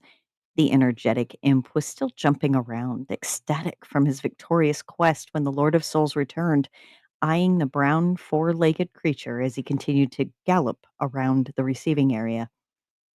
The khaki flared trousers and hip-length tan leather jacket the Lord of Souls wore complemented their shaggy hairstyle. Thick mustache and aviator glasses they preferred to wear, mimicking the time period that the humans were experiencing. They felt doing so helped them to understand the volatile beings that inhabited the largest of the 9 realms they were responsible for shepherding souls to their afterlife, to their final afterlife. That was where the teapot had come from, and where Todd had gone against better judgment and against the rules that protected the human realm. Not that the tiny imp was the first, and would definitely not be the last creature to make an incursion into one of the non magical realms. Each excursion a magical creature made threatened to reveal the existence of the remaining realms that did have magic. Todd, thank you for your present, the Lord of Souls addressed him. He skidded to a halt, bending his 2 front legs and kneeling on them in homage to his employer. Present. You're most welcome, boss, he squeaked, getting back on his feet and continuing his celebration around the room as a disco ball and music appeared out of thin air. Todd, my man, I know you're excited, but I need to get back to work. These souls don't generally process themselves. The Lord of Souls was trying very hard not to sound annoyed with the imp. He meant well, but the mischief and mayhem that generally followed the creature could be a little much, even for the ruler of the Between. You need to calm down, little one. Oh, yes, sorry. I will get back to my post. I just wanted to do something nice for the bestest boss in all of existence. The imp snapped his fingers, making the mirror ball and music disappear. He galloped over to a little podium on the wall, picking up the feathered quill and dipping it in the ink pot next to it. Todd, who's next for me to audit? They asked as they took the leather coat off, laying it over the back of a chair behind the desk. The black collared shirt they wore unbuttoned enough to reveal a small patch of hair on their chest. Yes, I'm ready to get back to work. It looks like we are going to be auditing. Oh, the imp trailed off, any of the excitement that had been left in his voice gone. Well, the Lord of Souls stopped to look at their assistant. Who is it, Todd? It's Joseph Mengele, also known as the Angel of Death at Auschwitz. The color drained from his little face. The Lord of Souls knew that the accountings of really bad characters made the imp queasy. The Nazis were some of the worst accountings that had been gone through in a long time. The atrocities they had to go through were what had Todd taking leave and searching for the teapot in the first place. Would you like someone else to assist me with this one, Todd? They looked at him, noting that the normally jovial goat centaur looked back at them almost vacantly. Todd, you need to ask Jerry. He will be fine assisting me here. Go home and rest. I yes? He looked around, stepping down from his spot and walked to the office door. Hey, Jerry, can you sit in for me for the afternoon? I'm not feeling well and I need someone to cover for me in their lordship's next accounting. He had stepped just outside the room, asking the imp that normally was the Lord of Souls receptionist if he was willing. Todd, go. We will be fine. They urged him a second time. I promise, my little friend. His little goatee face poked back in through the door, big eyes looking up at them as he nodded and disappeared through the door, his little tail tucked between his legs. Poor guy. He's not cut out for this stuff at all, boss, Jerry said as he and the Lord of Souls watched the other imp leave the office. I have noticed that. My question is, what else is there for him? Other than yours, he's doing one of the mildest jobs around this place. They looked at Jerry, the imp shrugging his shoulders while scratching at the base of one of the horns coming from his temple. He is meant for other things, not here in the between. I'm sure something will come up eventually, boss, the second imp assured them. They looked down and nodded in agreement. I hope you're all right, Jerry.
You still have hair, dear.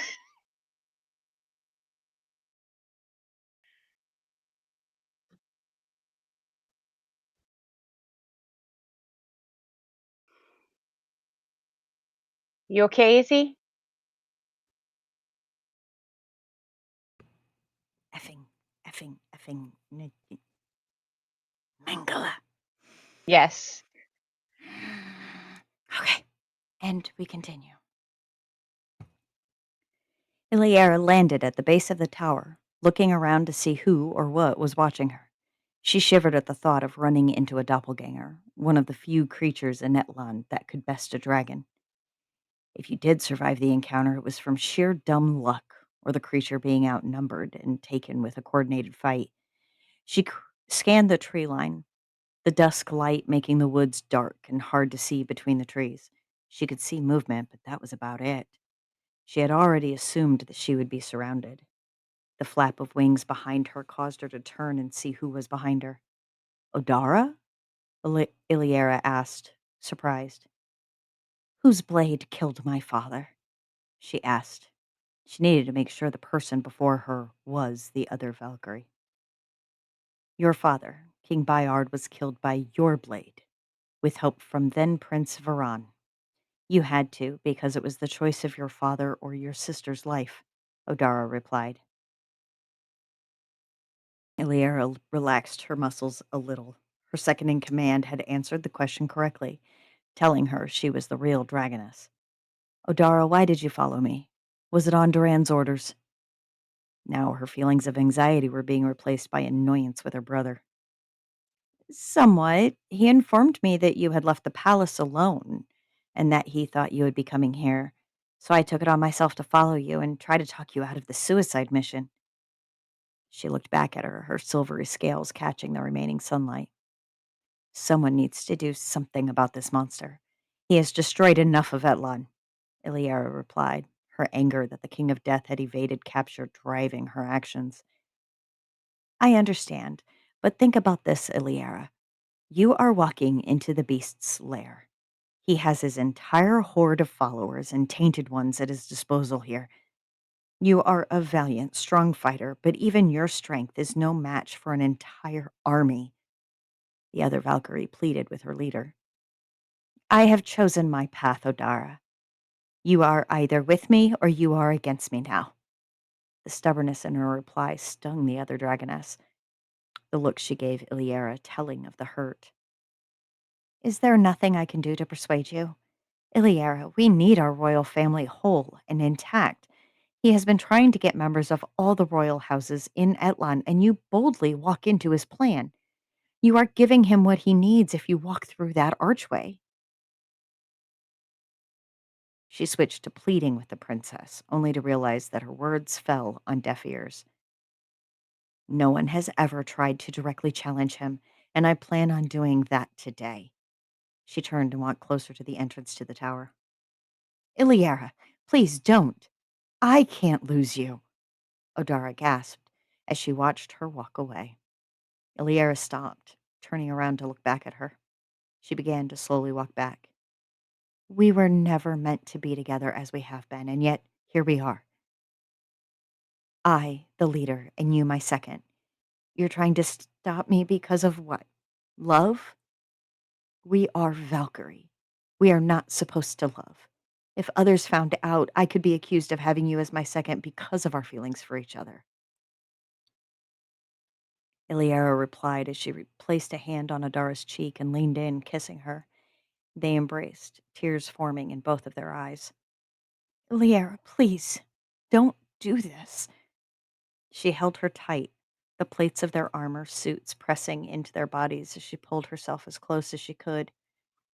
Odara, I have sat and watched as he has taken so much of what we love from us, from all the peoples who used to make their homes here in these mountains, the lives of those who are now among the tainted ones. I can't sit and watch as nothing is done. What is Duran doing? Marrying his infant daughter to the butcher's heir? What is that going to accomplish other than binding her to an elf? The princess gently pulled away from the other dragoness. Please, go home, Odara. I will return to you. Iliara turned away and walked back toward the arch. Odara watched as she began to climb the broken stonework stairs into the ruined tower. Iliara turned around once more, looking back, and then walked into the dark tunnel into the bowels of the building. Iliara looked around the hallway, noting all the sets of eyes looking out from different holes and crevices.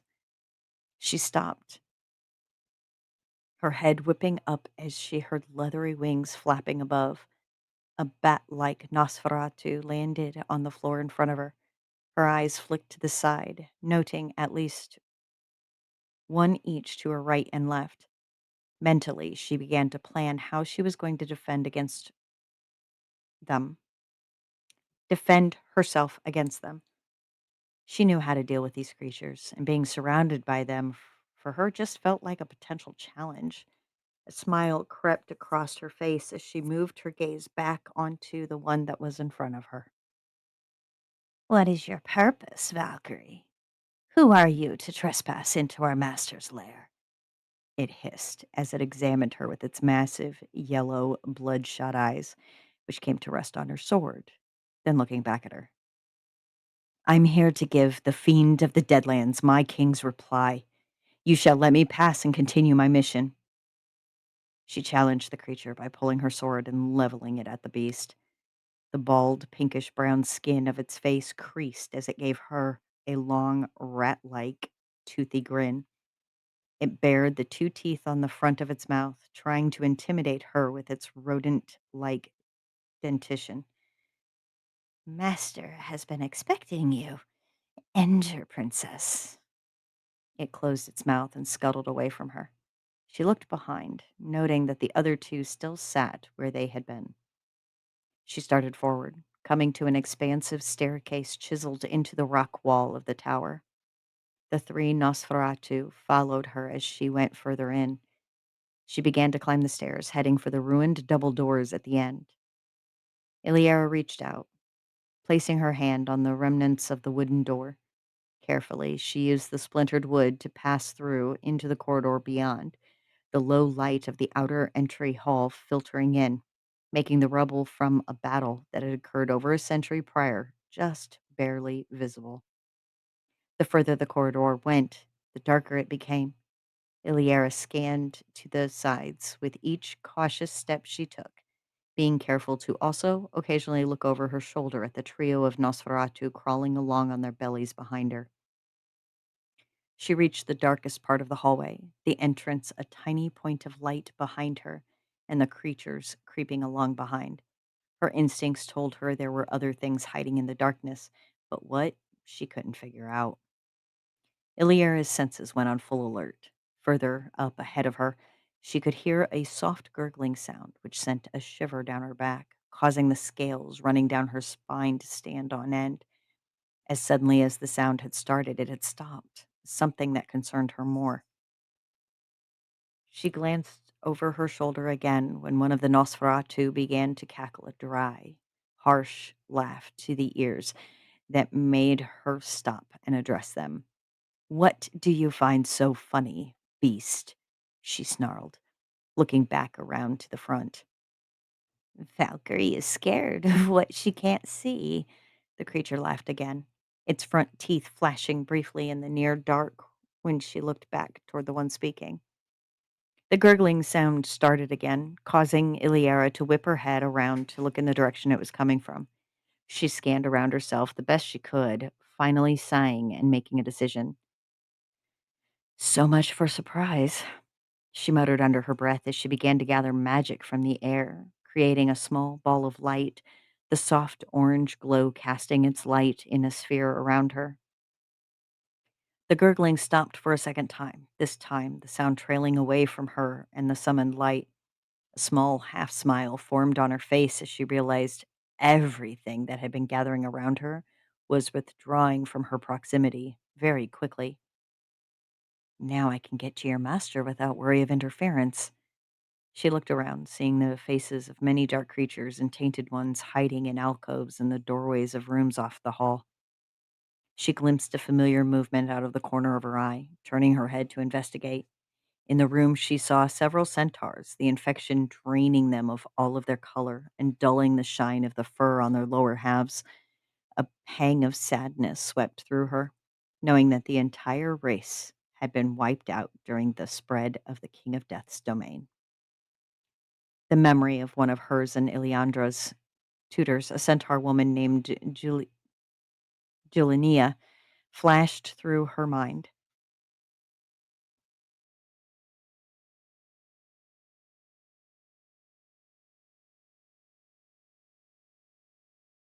Seeing the three in the room had stirred the thought, an individual she hadn't thought of recently.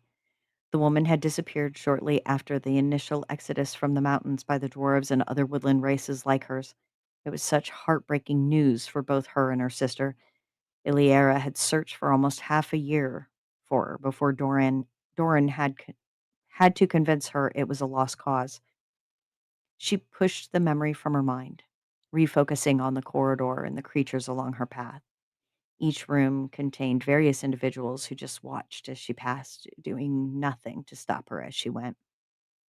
Iliera came to a T intersection, looking one way and then the other. All she could see was collapsed and crumbled stonework and masonry. One way, the corridor was blocked entirely, while the other, there was at least a narrow passage that made its way through the rubble. Having only one way that she could go, she turned and made her way toward the pile of rubble, continuing to watch for any of the King of Death's followers that looked like they might be looking to start a fight. "Hello, Your Highness." The voice that came from behind her had a silky, deep tone to it. She knew exactly who the person was just by what she heard. "Audra." Iliera turned around, looking the elf woman in the eyes. She was tall, with dark hair, When they had first met on the battlefield in their youths, she had been fair, with a pink blush across the cheeks that sat below smoky gray eyes. But now her eyes were empty white orbs with only the pupil remaining, all color having been drained from her body by her master's polluted blood. Behind her stood a man taller with black shaggy hair. While he had pointed ears like an elf, there were tufts of black hair that grew off the tips. His feral, dark brown eyes looking at Iliera like she was prey. Fedrin, she addressed him. The leader of the werewolves smirked and nodded at her, his human like lunar form looking just as wild as his normal wolf form. We've been expecting you, Iliera.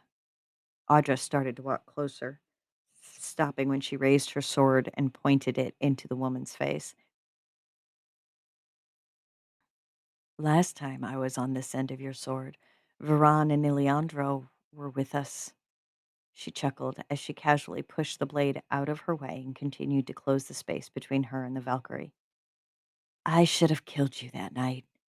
Could have fully gotten rid of the butcher, and my sister wouldn't have been in the position she was in after he surrendered himself to the temple.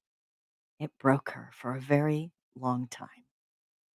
The dragoness lowered the weapon, clutching the hilt as the woman stood face to face with her. But would your father have died if it hadn't happened? Would your brother be king now if things hadn't happened the way they did? The elf countered, raising an eyebrow. Iliera huffed, grimacing. Doesn't matter. I'm here to confront your master, dog. She sat at the woman's feet, causing Fedrin to charge forward. You will apologize to my lady, he growled, pushing past Audra and putting himself nose to nose with the princess. Down, Fedrin. This is an old rivalry between myself and her. We can deal with it between ourselves. The elf placed herself between the werewolf and the Valkyrie, placing her hand in the middle of his chest and gently pushing him back the way he had come. She pouted as she leaned into him and softly bit his bottom lip, causing a low, rumbling growl to come from deep inside his chest.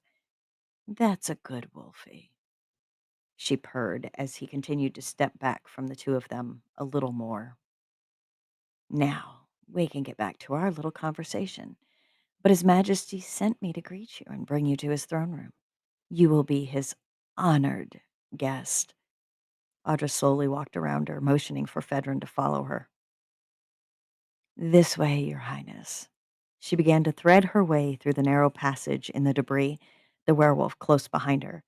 Iliera started to make her way through to the other side, mistrustful of the dark-haired elf, making her keep her sword out of its scabbard.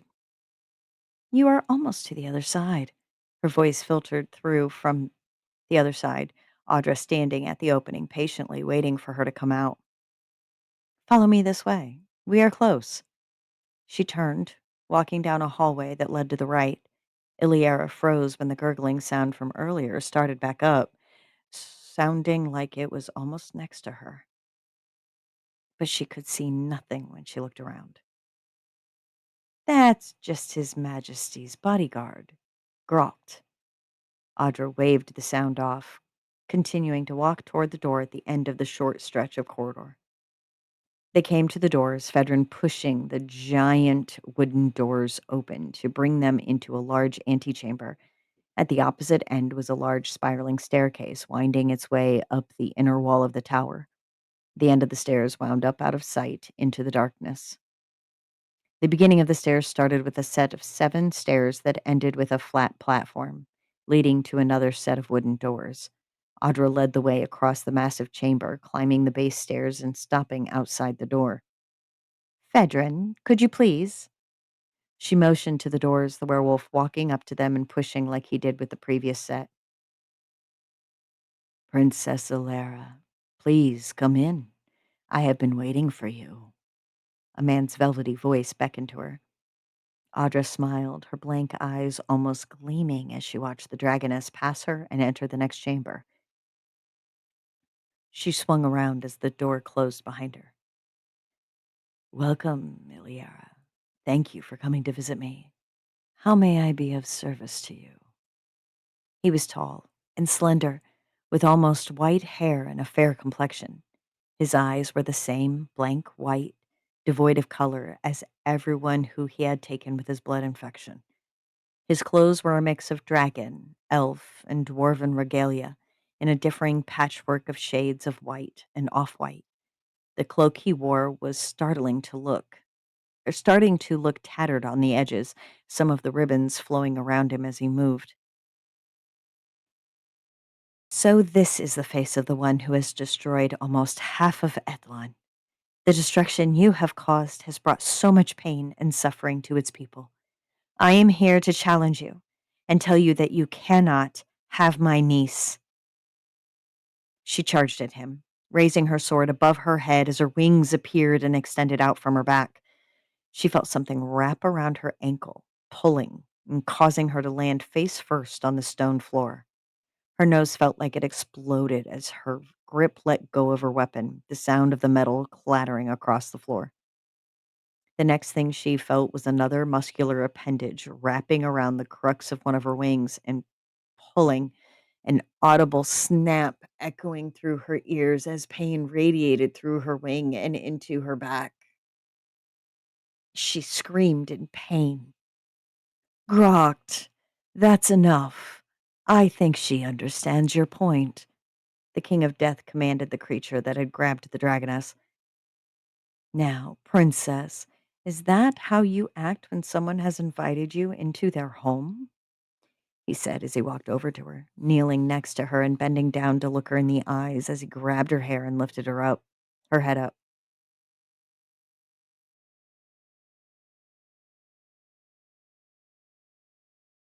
Grokt, I said that is enough. I think she is neutralized for now, he said as she felt more appendages wrap around her other foot and one of her hands.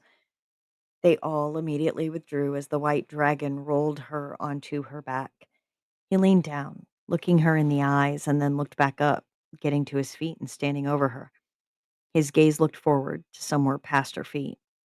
The creature she feared moved into her line of sight, her eyes growing wide and heart racing as it began to make its gurgling sound. Doppelganger.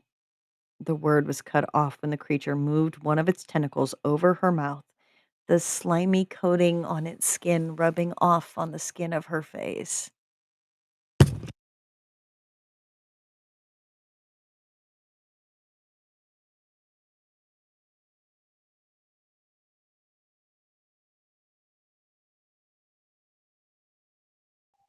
The way you're reading it is making me squeezy. Yikes.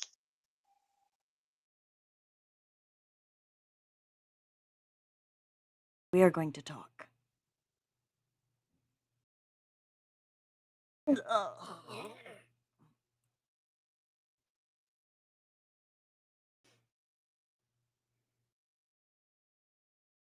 Shut up, Leon. Shut up, Leon.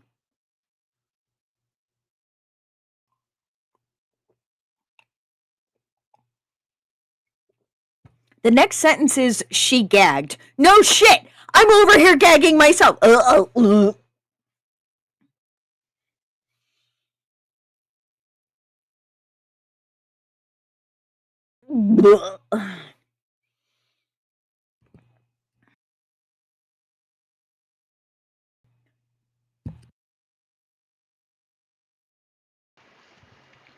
Leon, you say, oh, come on, it's just fluids and tentacles. Come on over. I'll teach you a thing or two. Don't say that out loud. Don't read that comment out loud. Get no. Oh.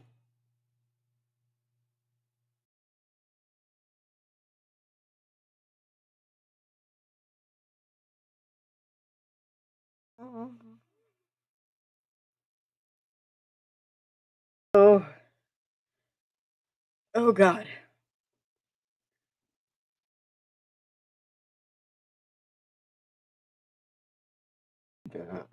Oh God. Oh God.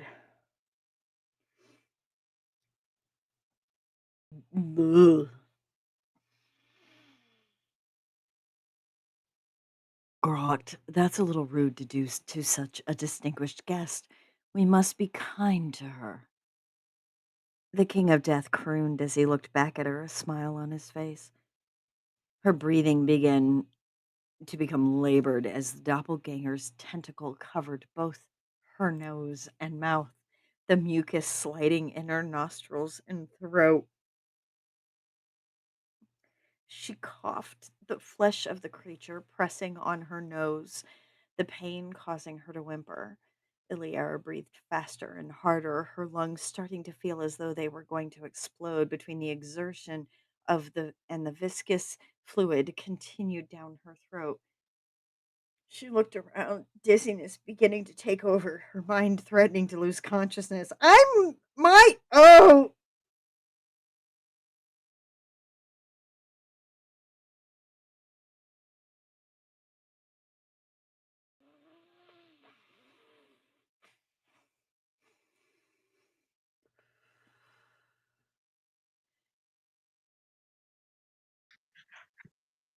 If you want me to take over. no. No. No. You'll put extra emphasis where you want it, and that's gonna make it worse.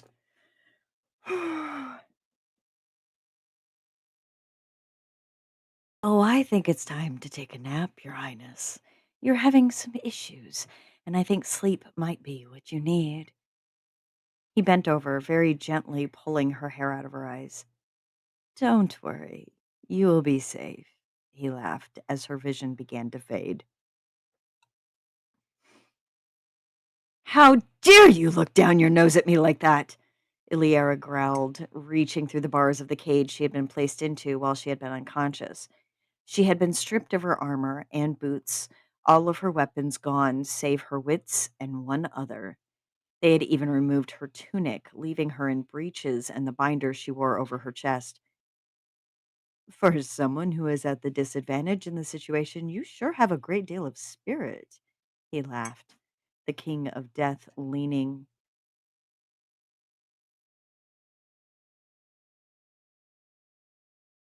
Back. back from I her don't know grasping why it finger. didn't save my edits because I am seeing a whole bunch of stuff that I know I edited. Gotcha. Back from her grasping fingers.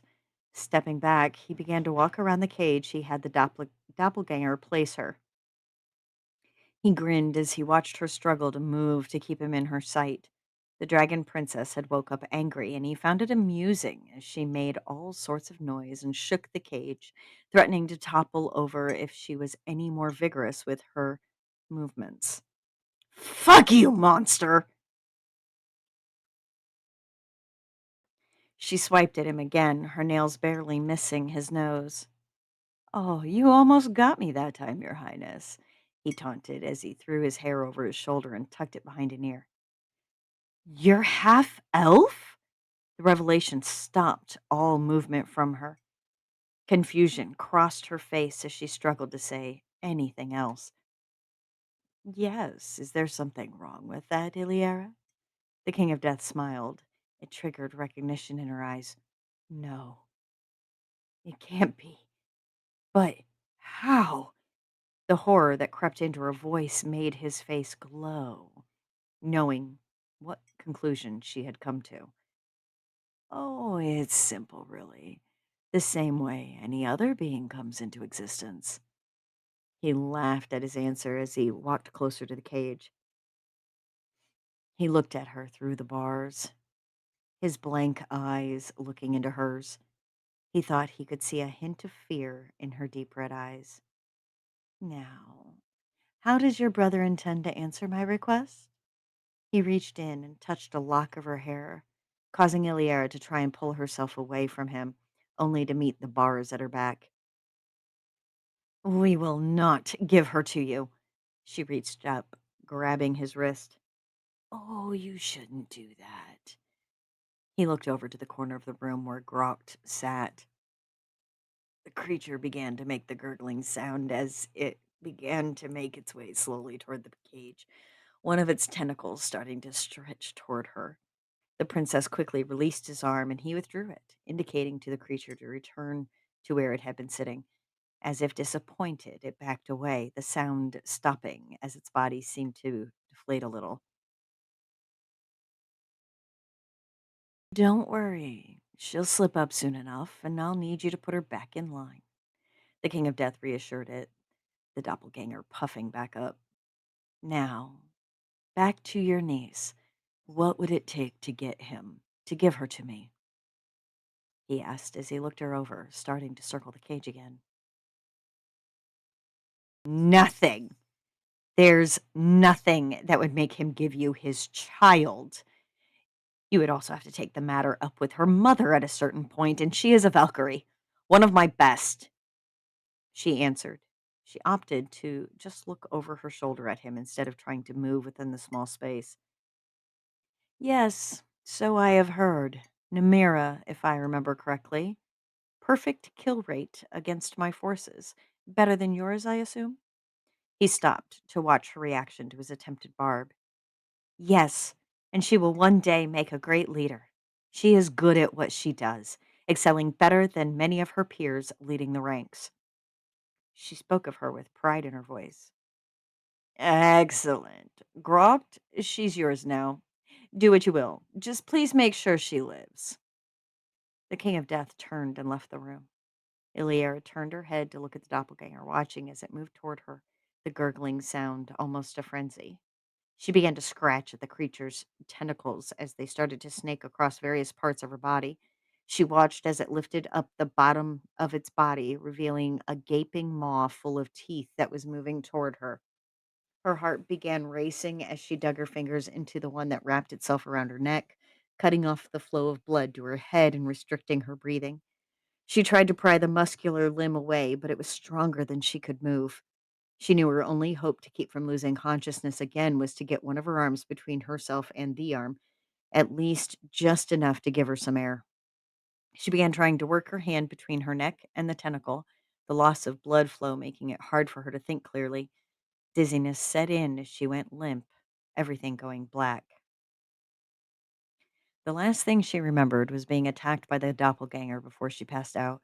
She lifted her head, inhaling deeply and scrambling to her feet in the cramped cage. She looked around, seeing nothing but inky blackness all around herself. Hello, Iliera. Glad that you are awake again. I was hoping I could see you. She stopped, the voice an entirely different person from the King of Death. She laughed at Iliera, causing the princess to look around, trying to see if she could see the woman in question in the area around her. There was nothing she could see that someone could be standing on, nothing near where her cage was hanging. She closed her eyes, calling on some of the magic in the air to ball into her hand and create a light so that she could see into the darkness. Light filled the area around her, a landing for the giant staircase becoming visible in the orangish light. Standing in the light was a dragoness, whose eyes were the same as the King of Death's, her scales shimmering in the low light. Do I know? I know you! Familiarity with her woke in the back of her mind. Yes, I know you do. I am not the dragoness you knew in your childhood, though. I have become someone else, something else. She stepped forward into the light, a massive scar across her neck and one just above her bust line. You're dead, though. How are you here with the King of Death? Iliera held the ball of light away from her face so she could see the other dragoness better. Very obviously, I am not dead. The King of Death, as he insists everyone call him, is my son. The other dragoness walked toward the steps, beginning the descent down to the bottom of the tower. Neh. The princess felt something hit her in the center of the chest, causing her to drop the ball of light and making it fizzle out as soon as it had left her hand. I would not finish saying that name if I were you, Iliera. I do not go by it anymore. A type of rebirth, if you will. I simply go by Mother now. She pulled on the skirts of her gown, allowing herself to take the stairs more easily. Good night, Princess. I would not summon another light ball if I were you. It might get the attention of the other doppelgangers. They aren't as well behaved as Grocht is. Her voice trailed away as she continued to descend the stairs, leaving Iliara hanging alone in the dark to think about the conversation that had just occurred.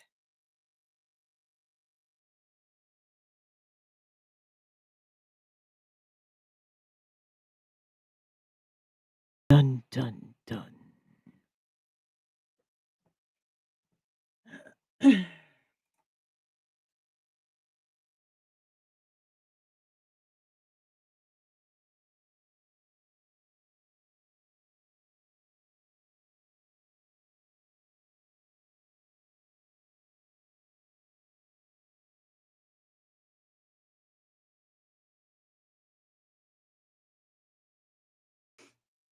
I may have to rethink who has keys to my house.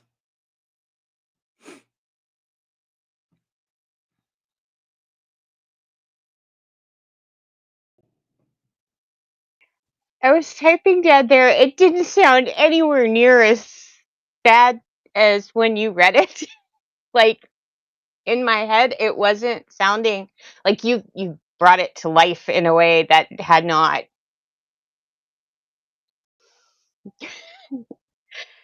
It was gross. Yes, were very gross. Very gross. Now, as your bestie of some 20 plus years, I can't believe I shared a bedroom with you for all those months, and I did not know that this was the depths of the depravity that you had in you. I mean, time has passed. We've both seen some trauma. However, good God, woman. I mean, Patrick's over here making me do freaking, mean girl voices, and I don't give two shits that I'm good at it. I was never a mean girl. I can imitate one pretty well, though. And now you've got me talking about tentacles and gooey stuff going down people's fucking throats. Good God, okay? I did not know this was tentacle corn, okay? My God! It was And I thought not. I was a little on the spicy side. Goodness. I mean, gee, oh my. But yes, They're Julie, I saw they're your not. face. They're They're not not helping in the helping. comments. No, they are not. This is why I'm specifically not looking at the comments. I will see them later on the replay. But and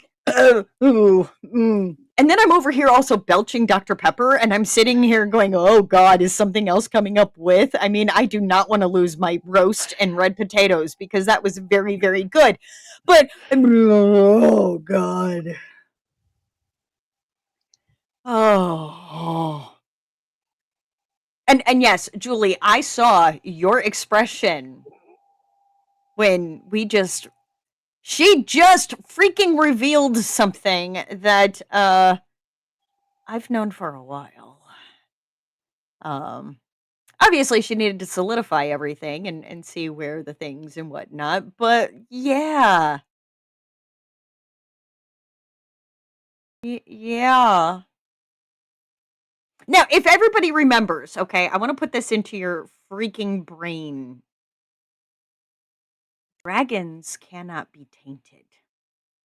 And yet, this woman is a dragon and the mother of a half dragon, half elf, king of death, who has tainted the entire kingdom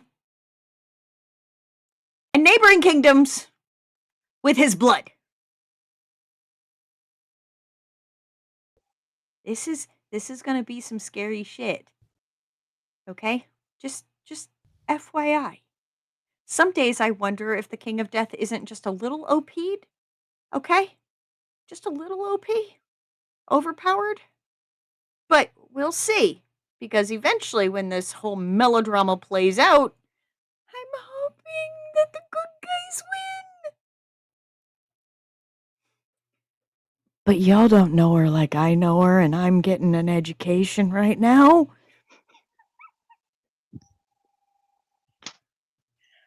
All the horror books I've written or read,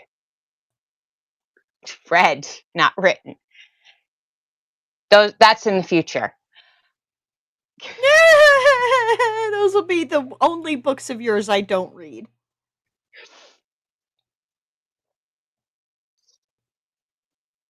Oh, eel pie is good. They're talking about eel. That's good.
Why are we all so quiet right now? I mean, I'm trying very hard not to yell. That was I think I made Julie mad. what the actual fuck, Emotional man? damage. What the fuck? Who the fuck? I mean, I know why the fuck, but it's like,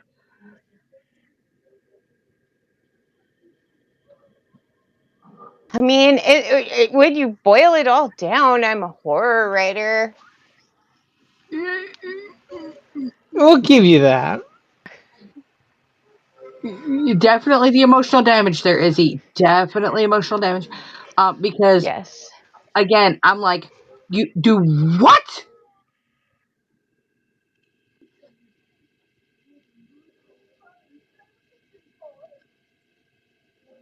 So yeah.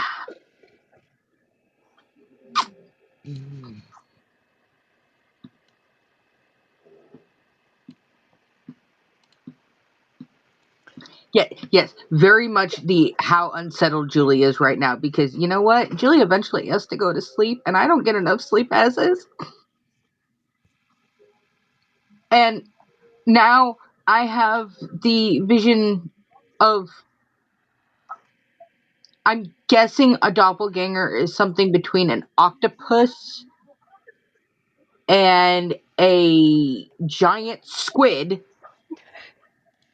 And it's a shapeshifter. That does not help. Thank you. That I'm just So basically, it's like a I'm throwing the mic skinwalker. at you. Just know that. I'm Kind. throwing the damn mic at you. Okay. Very well written. Very good. And yes, I could definitely yes, definitely the stabby stabbies. Um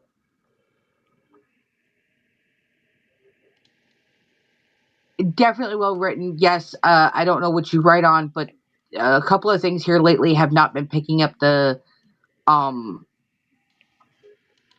The edits and saving the yeah. edit So, as such. what I'm seeing is it's not like keeping my edits because I was seeing stuff that I know, so I need to figure out what's going on there. Right. But it was very well written. It was very well planned out. You did not have the redundancies you normally have. You had a few, but not a whole lot. You I'm did trying to. very well with this, and you should be very proud of yourself. The fact that I am totally fucking disturbed by it.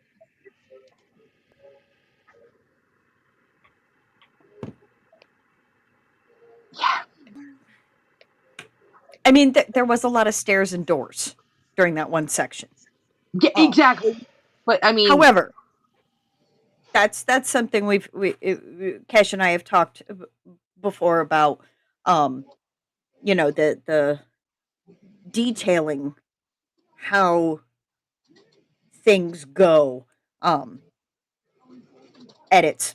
These are rough drafts, right? right. All of And them are rough um, drafts, but this was an amazing rough draft. From Cash. especially with the forward momentum of learning more about who Iliera is, the love between her and Odara, um, the I'm reveal of Mother, right? That reveal in that moment, Iliera looking and going, "I know you, but you're dead," and starts to say something and goes, don't say that. No, I don't go by that anymore. It's just that ominous whatever. It was a beautiful reveal of Mother. Um, oh Why am I scared of what he's going to suggest? dear God, I don't know. I don't know. And All it's an right, we got. autosave. Oh God.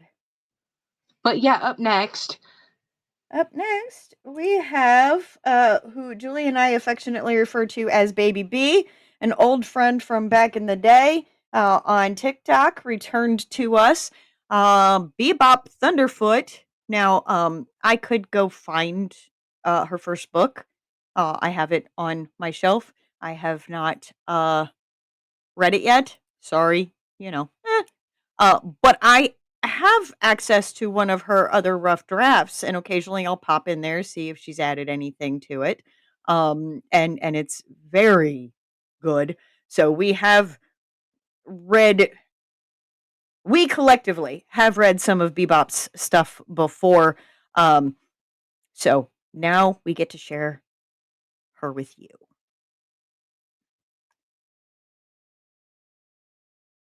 Ta-da! And has her name in lights. Ta-da!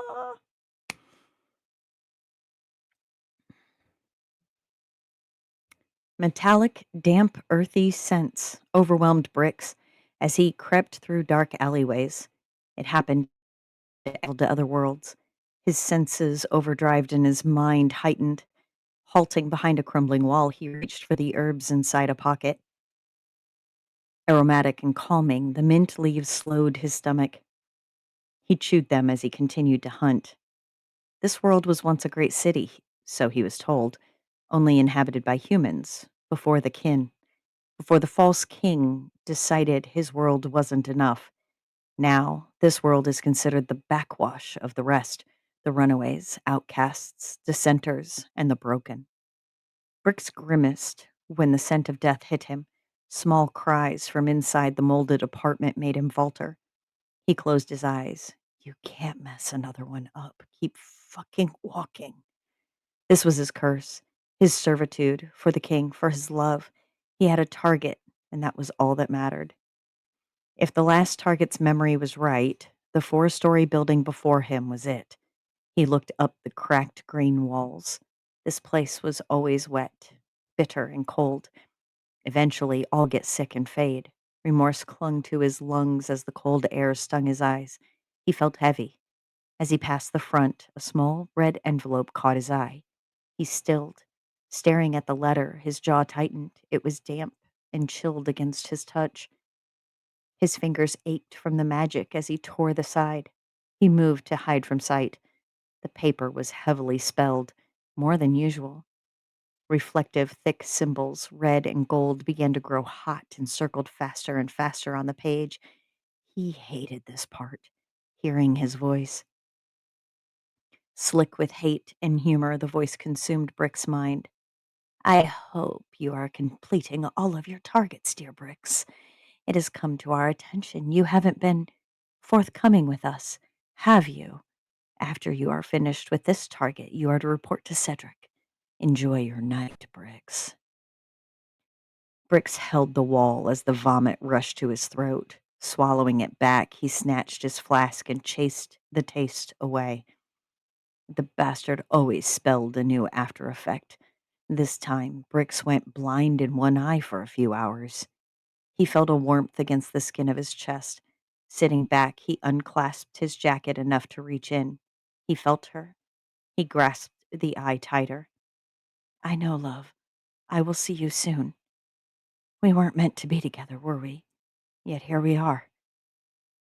Kneeled and flat against the slimy stone, Bricks listened. One murky light smothered by the dark glowing 3 windows down glowed no. One murky light smothered by the dark glowed 3 windows down from him. Slowly he inched closer. The first voice, slow and deep, hissed, What do we do now? The man sounded panicked.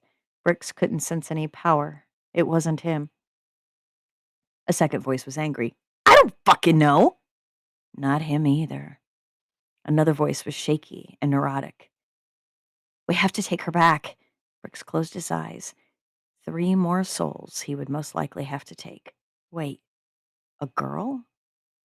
He moved closer, worry breaching his focus. Silence followed. Distant, a mirthless voice claimed the room. She might be too valuable for that. Bricks felt it then. The mark seeped slowly as it drew out the target's power, making it easier to find. But it was a woman. Bricks grew confused. There was no mention of a shifter. No, I am the only one left, he thought. A woman? Bricks knew the target was a vampire, ancient and male. Denril was his name. Thoughts raced as Bricks worked out what to do. The first man hissed again. It ain't good. He never said there was a girl. Almost hysterical, the neurotic one yelled. Whatever the fuck is going on, she isn't normal. Look at the markings. She's half beast. It don't matter what the job was. I don't want part in this shit. Heavy boots receded across the floor and suddenly stopped. Sharp and threatening, the woman spoke. You are staying. All of you. You're a part of this now. Bricks could smell piss. Scared and weak now, the man who tried to leave faintly said, You know something we don't? Words creaked as she spoke. She is not from this world, nor any worlds. Bricks grew rigid. His necklace burned his chest now. He placed his hand over the eye. What have you done, my love? Complete the target to see her again, to get answers. Bricks knew it was more than luck that shielded him from the king finding the truth. The eye, her eye, was all that was left of her. She willed what remained of her being into it, casting protections for him, giving him dreamwalk and other abilities. To see her again, it required a soul. The king was delighted when he gave Bricks the choices centuries ago. You can either kill who I need gone, or you can stay here with me for my pleasure. You've been here for a long, long time, dear. I think it's time for a new purpose. Bricks didn't know the eye was her. He kept it hidden. each free moment holding it and speaking to it, each time weeping. Her tortured death by the king never left Brix's mind.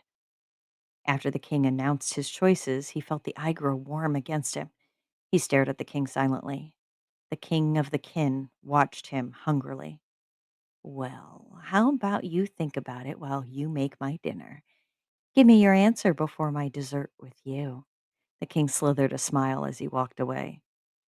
The eye grew hot enough to burn him. In the kitchen, he opened the cellar and knelt in the far corner. Taking the eye into his palm, it cooled some. Suddenly, he blacked out. That was the first dream walk. She forced it to happen. As Briggs had been executing innocent citizens for the king during his cleansing campaign, she had been eating souls. It had taken many for her to force a dream walk, and she was waiting for the moment. After seeing her for the first time in 300 years, Brix would follow his own death to do what she willed. She explained many things: the eye, dream walking, stealing memories, what she can and cannot do, that she is by his side, and he must choose to hunt for the king. Now, here he was, knelt against the wall, with one of his dead daughters held captive by the last ancient vampires on the other side.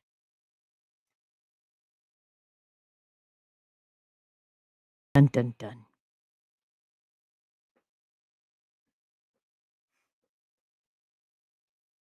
Welcome back, baby B!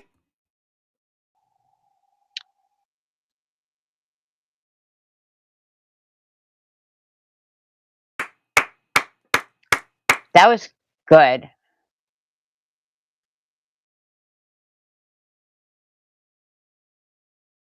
Mm-hmm.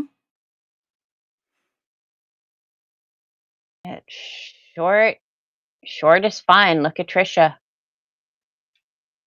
She submits very short pieces most of the time, and they pack a punch. Mm-hmm. Hashtag make Izzy feel. One moment. Sometimes it's those little nibbles that have the bigger bite. Mm-hmm. One moment. Mm-hmm. I just need one moment. You little fucking bitch, where the fuck have you been? Throw the goddamn mic at you. Damn, I didn't even get that with my spice tonight. Woo! Baby B.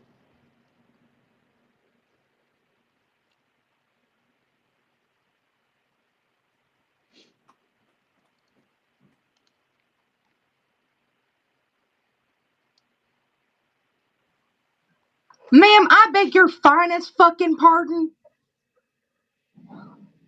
I think she liked it a lot.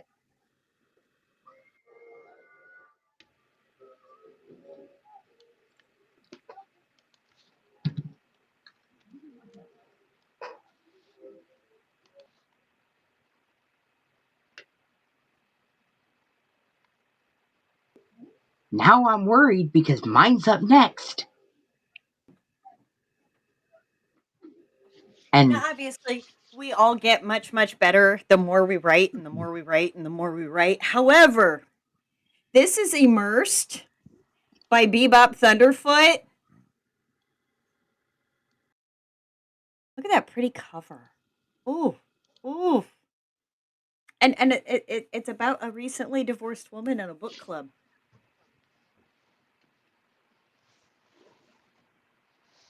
Just saying. Just saying.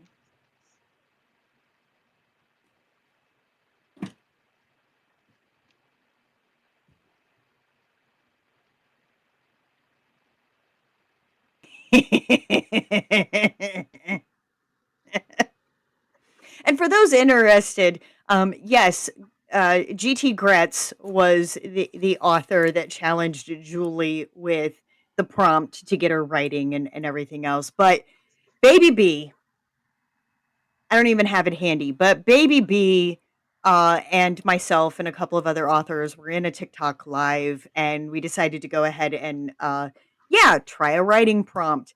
And I went last. You know, one person went and did one sentence off the cuff. B went and did a little bit more. I ended up with about 5 or 6 paragraphs, and everybody was like, "And why aren't you fucking writing?" So, we can blame our dear friend Mary and baby B for me finally breaking out into buying all of this software and doing what we're doing. I mean, everybody else was also like arguing with me and going, "You should write blah blah blah blah blah." But if it hadn't been for that live reaction to something I wrote in a matter of 5 minutes, I don't think we'd be where we are at. So, just saying. And now,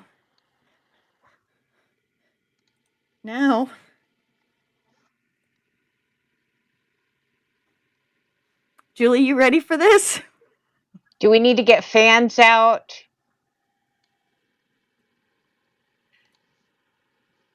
Stress balls, maybe. Stress balls? Yeah.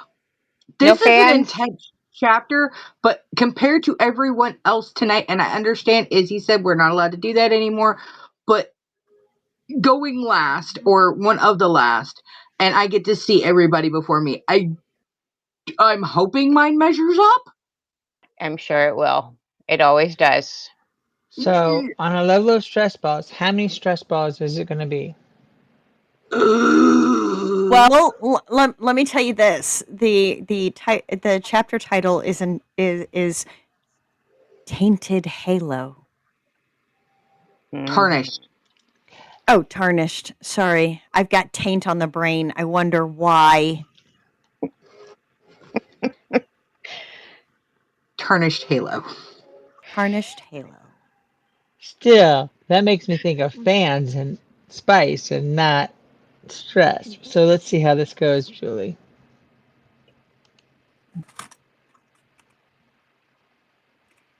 Get my rainbow fan out here.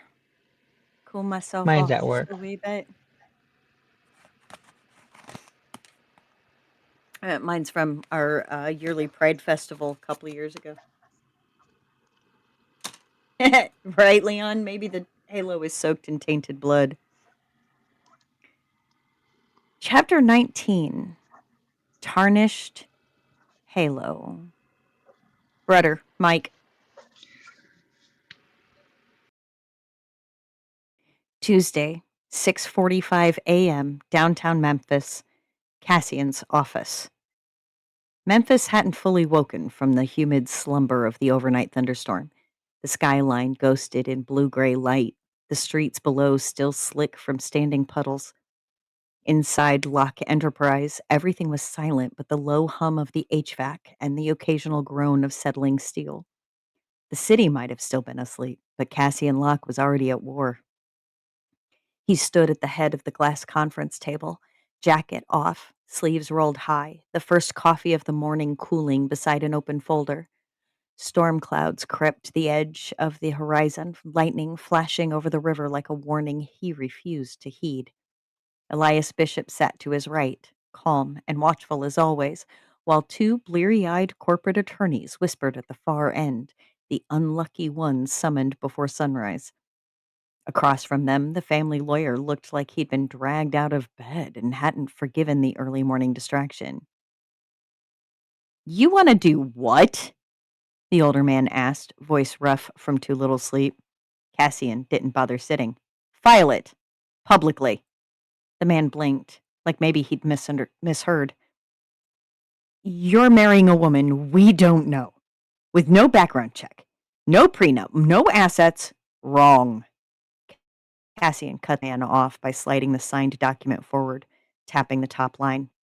The prenup's being drafted. My version. And I know exactly who she is. The lawyer stared at him. Does she? Cassian's mouth twitched. She agreed to 5 years. After that, she walks and I pay for her start over. Elias leaned forward, sliding another folder across the table. Sleek, black leather with a single silver clip. You'll want to look at this first. Property outside Shelbyville. 5-bedroom farmhouse, multiple outbuildings, no close neighbors, clean title. Cassian flipped it open. The photograph caught the early morning light. White siding, a porch that wrapped the front like an embrace. Wide open fields that promised quiet. He could already see her there, pacing, fighting stubborn bolts, and him. He closed the folder, fingers tightening around the edge. How soon can it close? Elias checked his watch. By the end of the week, if I pull strings. Pull them, Cassian said. I want it ready before Friday. The lawyer exhaled sharply. You're out of your damn mind, Locke. Your grandfather will. Cassian's gaze cut to him, cold and sharp as broken glass. I'm not asking for permission. I'm making it official. Elias tilted his head, a smirk ghosting the corner of his mouth. You're sure she'll show? Cassian leaned on his palms, looking past the city's reflection in the window. She will, he said quietly. She won't be able to help herself. He signed the last page, the pen gliding across the paper with surgical finality. When he finished, he capped it, straightened, and handed the folder back to Elias. Send it to the press. Cassian looked up as the next bolt of lightning struck the riverbed. Then send her the coordinates. Elias paused halfway to the door. Anything else? Cassian glanced out at the skyline again, the faint shimmer of light catching the edges of the clouds. Yeah, he said softly. Make sure the coffee's hot when my grandfather calls to scream. Thunder rolled in the distance, low and deliberate, as Cassian Locke smiled with the appearance of a man with no intention of yielding. Yeah, Grandpa's going to scream. Grandpa is going to full on scream and yell and rail. 7:45 a.m. Garage. The sky was still the color of tarnished silver, the air heavy with that electric promise of another storm. The second half of any southern summer was always a coin toss, and this year it brought rain from the Gulf in droves. It was almost as if Mother Nature herself was trying to wash the sins from the land. Riot leaned against Grave Robber's frame, arms crossed, a cigarette tucked behind her ear, eyes trained on the sky that looked like it would open up any minute. She couldn't help but admire how the outer storm mirrored the one raging within, neither having a clear end in sight. She was thankful that through it all, she didn't have to go through it alone. The crew had collectively gone behind her back and decided that she was to have two eyes on her whenever possible. Hence the reason Diesel was there at the butt crack of dawn, doing inventory with a half-working radio, mumbling blues through the static. Jet and Garrick had been privy to the information of what Riot was like when she rolled in Sunday night and the nightmares that followed. While it should have been just another morning of wrenches, grease, the low rumble of music and metal, Riot's gut was too tight, her pulse offbeat since she'd found that damn letter on the window of the Chevelle the day before. Dew-soaked, nameless, and written in ink that bled at the edges like it had a pulse of its own. She still had it, still read it once in a while, trying to decide if it was a warning or a test. Riot still hadn't figured out who the hell would have been stupid enough to leave it, or have it left. She had her theories, but one of the men in question had denied any involvement. Riot knew she didn't have the time to track the other two, not with all the other chainsaws she had floating around her head. Pushing to her feet, Riot walked back into the bays, testing her own resolve for the day. She had already been put on suspension pending investigation from the welding shop. Apparently, breaking a guy's hand for grabbing her ass was frowned upon, even if she did give him a warning. The garage was the only thing Riot had to keep her hands busy and her mind focused. Yes, go, Riot, go, Riot, go. The burner phone on the workbench buzzed. Once, then again. She wiped her hands on a rag before flipping open the screen. No name, just a message. Coordinates.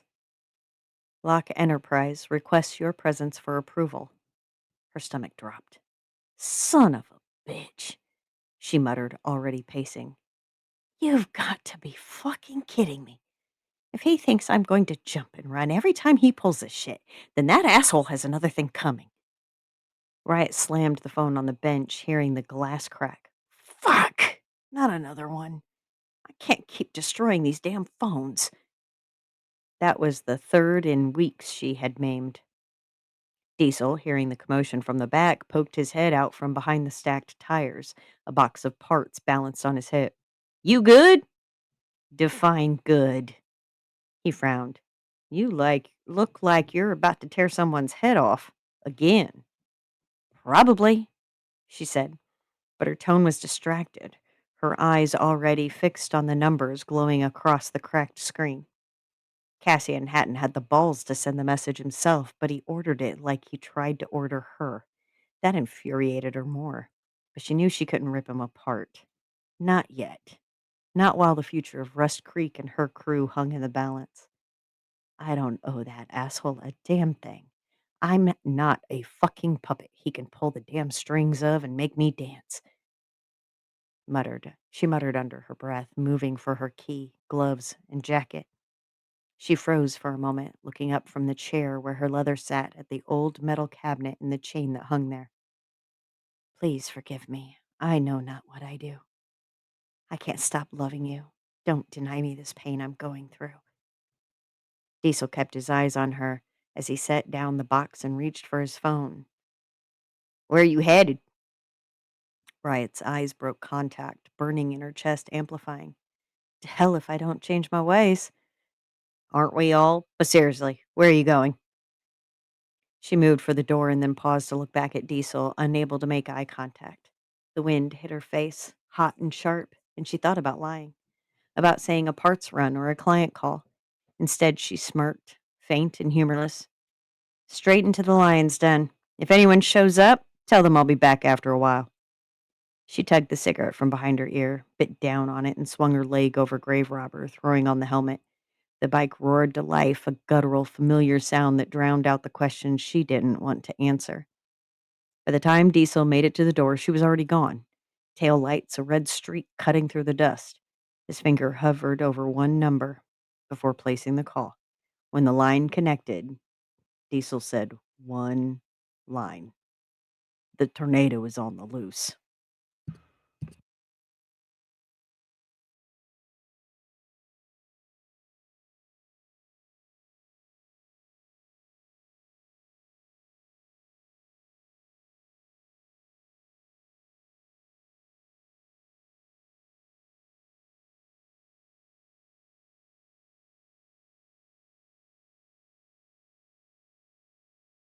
"11:45 a.m., Shelbyville, the house."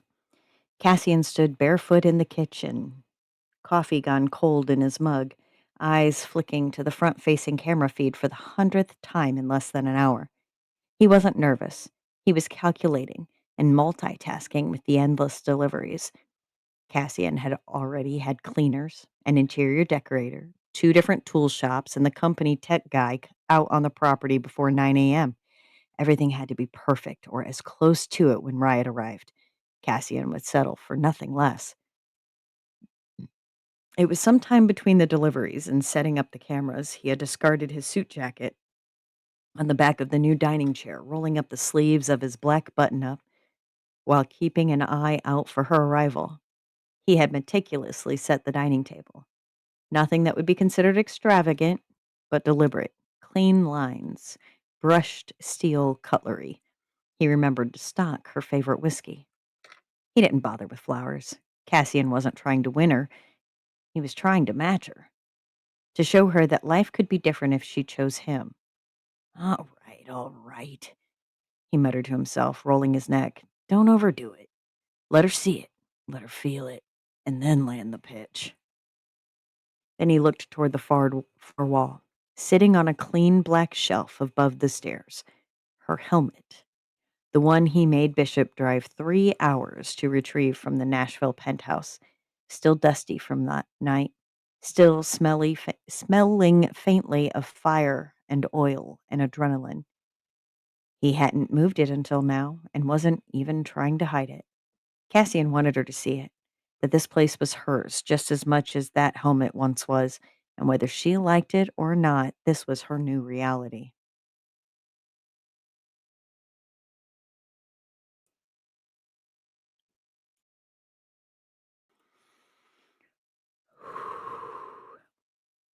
"6:15 p.m. Riot's arrival. Grave Robber's engine rumbled low as Riot turned onto the long stretch of paved drive, tires crunching over the loose gravel where the asphalt ended. The sun was sliding toward the horizon, throwing long orange shadows over the hills and the white two-story farmhouse that waited at the top. The place looked like it had been carved out of quiet itself. Wide porch, black shutters, the faint glint of a pool fence behind it. Everything was too normal, too domestic, the kind of place you built a life in, not hid one. Cassian was already waiting in the front yard, sleeves rolled, hands in his pockets like a man trying too hard not to look like he'd been waiting or plotting. When she cut the engine, silence rushed in. Cassian started toward her before she even had the kickstand down. Thought you might ghost me. I almost did, but pulling 2 disappearing acts in less than a week would have alerted the cavalry, she said, swinging off the bike and taking off her helmet. Her tone was flat, but her eyes flicked up the hill to the barn, the tree line beyond the house. Didn't realize your idea of a place came with a front porch and a damn picket fence. Cassian's mouth curved slightly. You expected a bunker? I expected less grass. Don't worry, I've already hired a landscaping company. Tipping his head toward the porch. Come on, you should see what's inside before you start picking it apart. Inside smelled of new wood, paint, and something faintly spicy like bourbon and clove. The living room opened wide, sunlight spilling over the dark floors and a massive window that looked out toward the back pasture. On the far wall stood a bronze centaur statue caught mid-charge. Its reflection gleamed off the glass coffee table. Interesting choice, Riot said, nodding toward it. Cassian followed her gaze. Strength and restraint in one figure. Thought it fit. Sounds like compensation in metal form. He smirked. Maybe.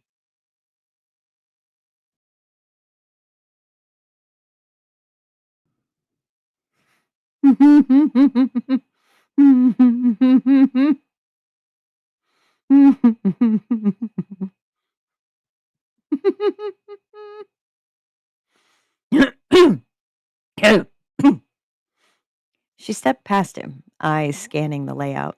Open kitchen to the right, a long dining room ahead, and just beyond, French doors leading to the porch she'd seen from the drive. Everything about it felt too intentional, too lived in already.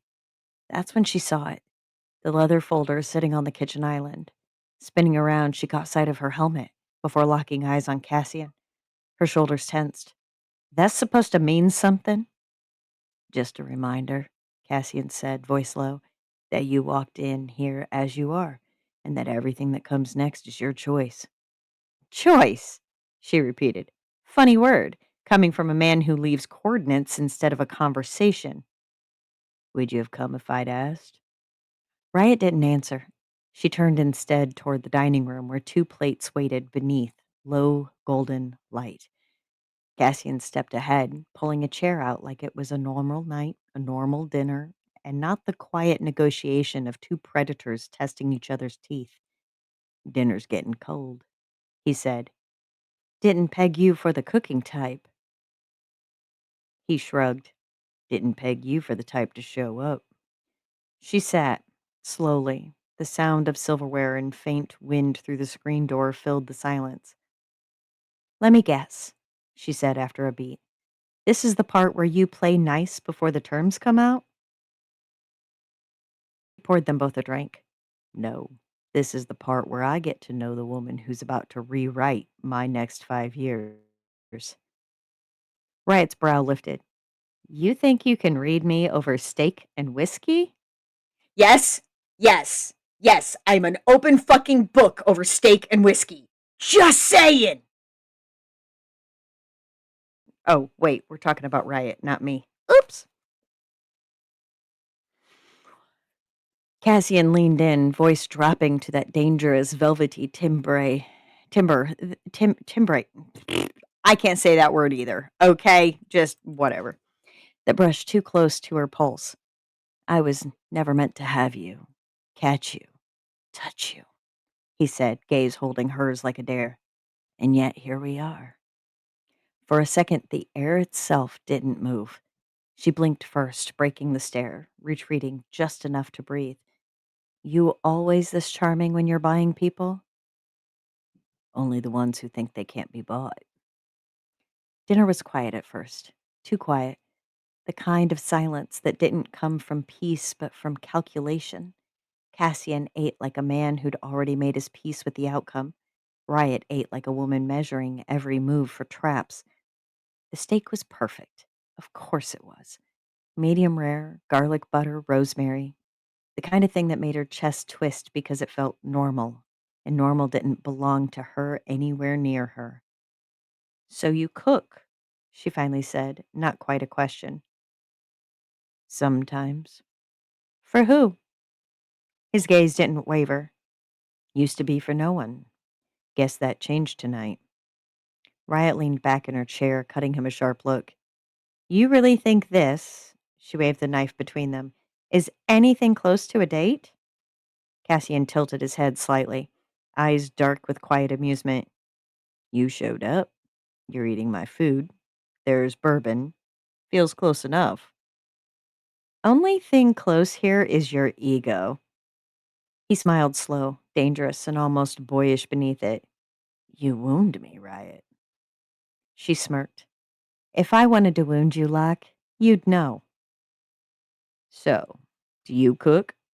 Cassian brought his drink to his lips. "I burn, reheat, and microwave. Other than that, takeout is my best friend." The air between them flickered, charged and thin. Somewhere beyond the open back door, cicadas sang through the dusk. Cassian set down his fork and leaned back, elbows on his chair arms, studying her. "Why the crew?" Her jaw flexed. "You mean my crew?" "I mean the Chrome Saints," he clarified. "You don't move like a recruit or someone's old lady. You don't talk like one either." "Didn't realize you had opinions about how I move."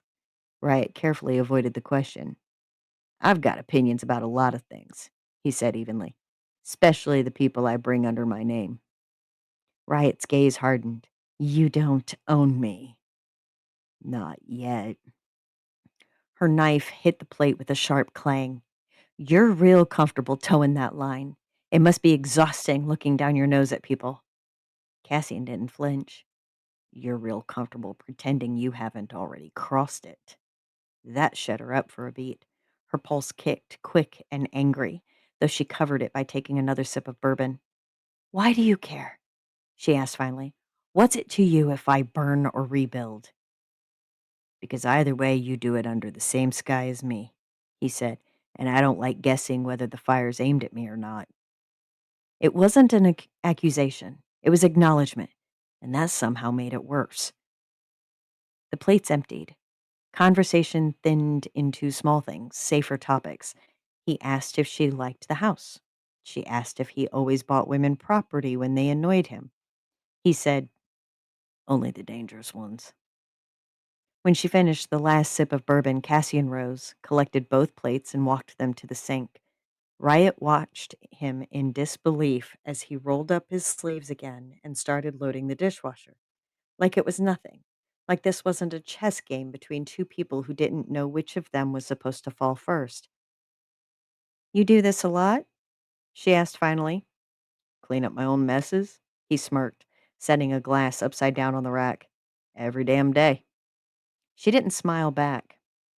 "You really think this fixes anything between us?" "I'm not trying to fix it." He shut the dishwasher with a soft click. "I'm trying to make it livable." He turned back. His tone had shifted again, quieter, heavier. "You came here to survive something. Don't lie to me about that. You don't trust me yet. I get it. But I'm not the one who taught you to bleed on command." That landed like a hammer. No shit, it landed like a motherfucking hammer. I felt that in my goddamn motherfucking chest. Shit! Riot's throat tightened before she could help it.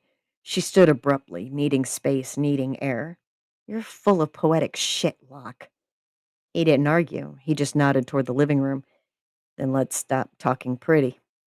Come on, there's something you need to see." Riot didn't follow him into the living room.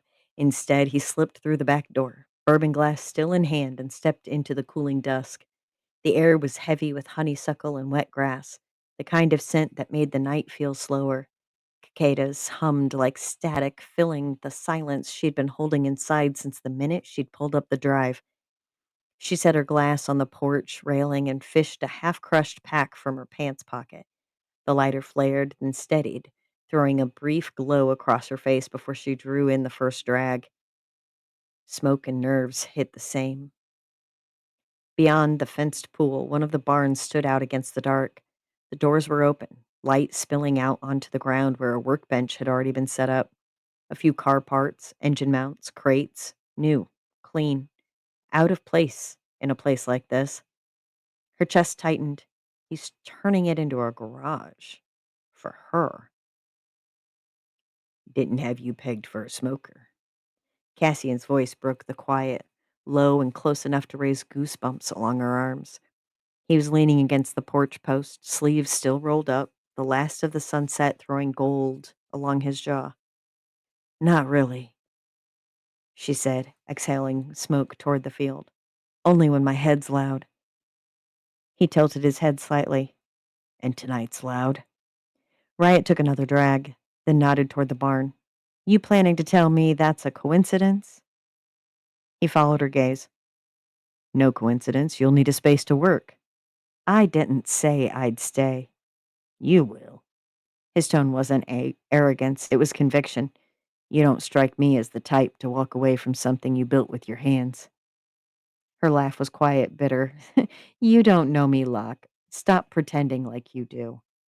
Maybe not yet, he said, straightening. But I've been watching you long enough to know you won't sit still. That shop in Rust Creek isn't big enough for what you are. Riot turned to him, eyes narrow. And you think this is? He met her look without flinching. I think it could be, if you stop fighting me long enough to see it.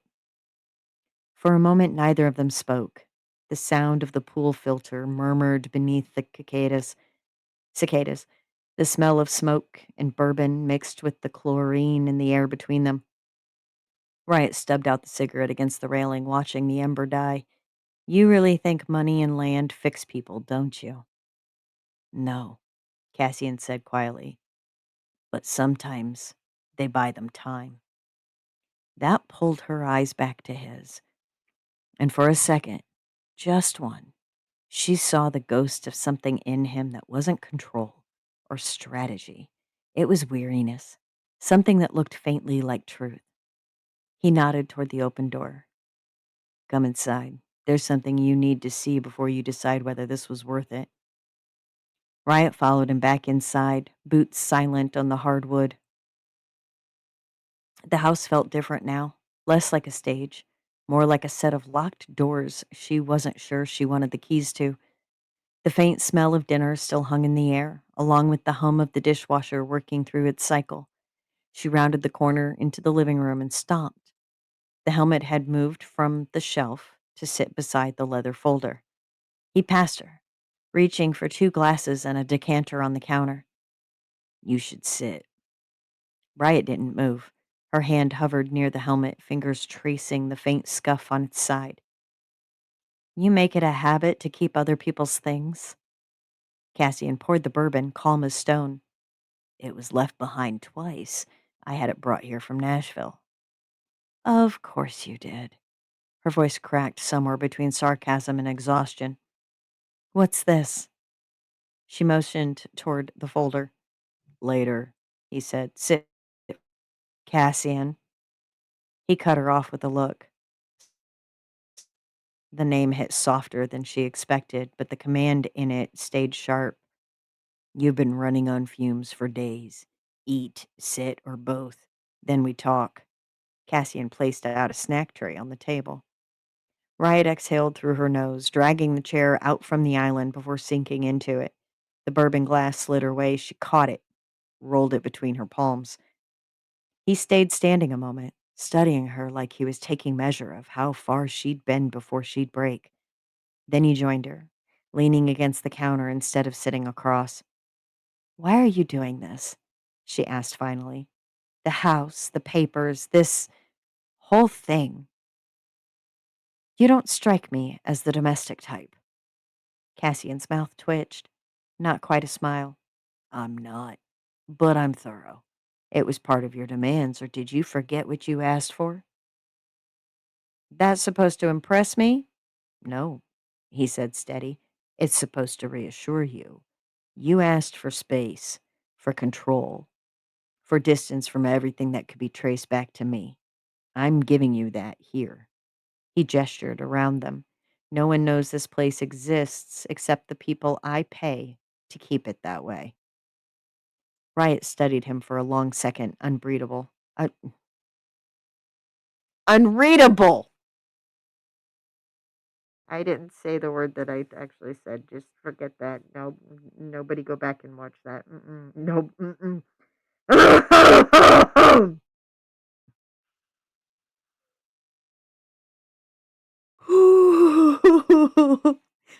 Freudian slip, I anyone? was about to say, should we call that a Freudian slip?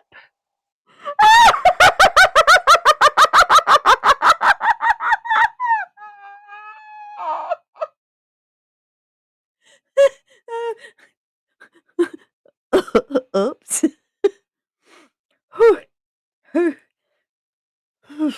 Hmm.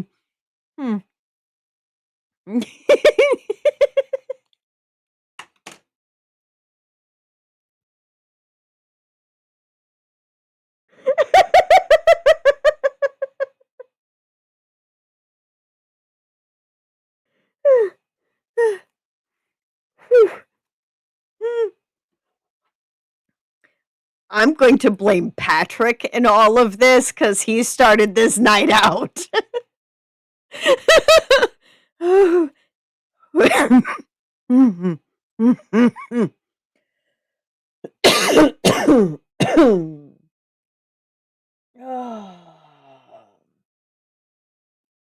Yes, Trisha, I'm okay, I promise. I'm.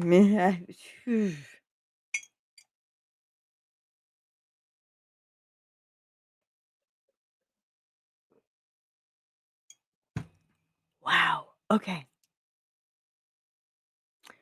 Riot studied him for a long second. Unreadable. And what do you get out of it? The truth, he said simply. Bullshit. He gave a low, quiet laugh. Maybe. But it's the kind I can live with. Her eyes flicked to the folder again. You said later. It's later. Cassian pushed off the counter and came to stand beside her. Close. Too close. He flipped the folder open, revealing neatly typed pages stamped with signatures and seals. This, he said, tapping the header, is the new contract. The real one. Riot leaned back, tension crawling up her spine. You voided the first? Consider it burned. His voice dropped a notch lower, the sound sliding over her like silk and smoke. You wanted your conditions. I met them. Her gaze caught his. All of them? He nodded. 5 years. You live here but keep your life. Rust Creek stays yours. You race when you want, on your terms. You disappear when you need to, but you check in. I won't come looking unless you stop answering. She stared at the pages, her pulse heavy in her throat. 5 years, she repeated. Then what?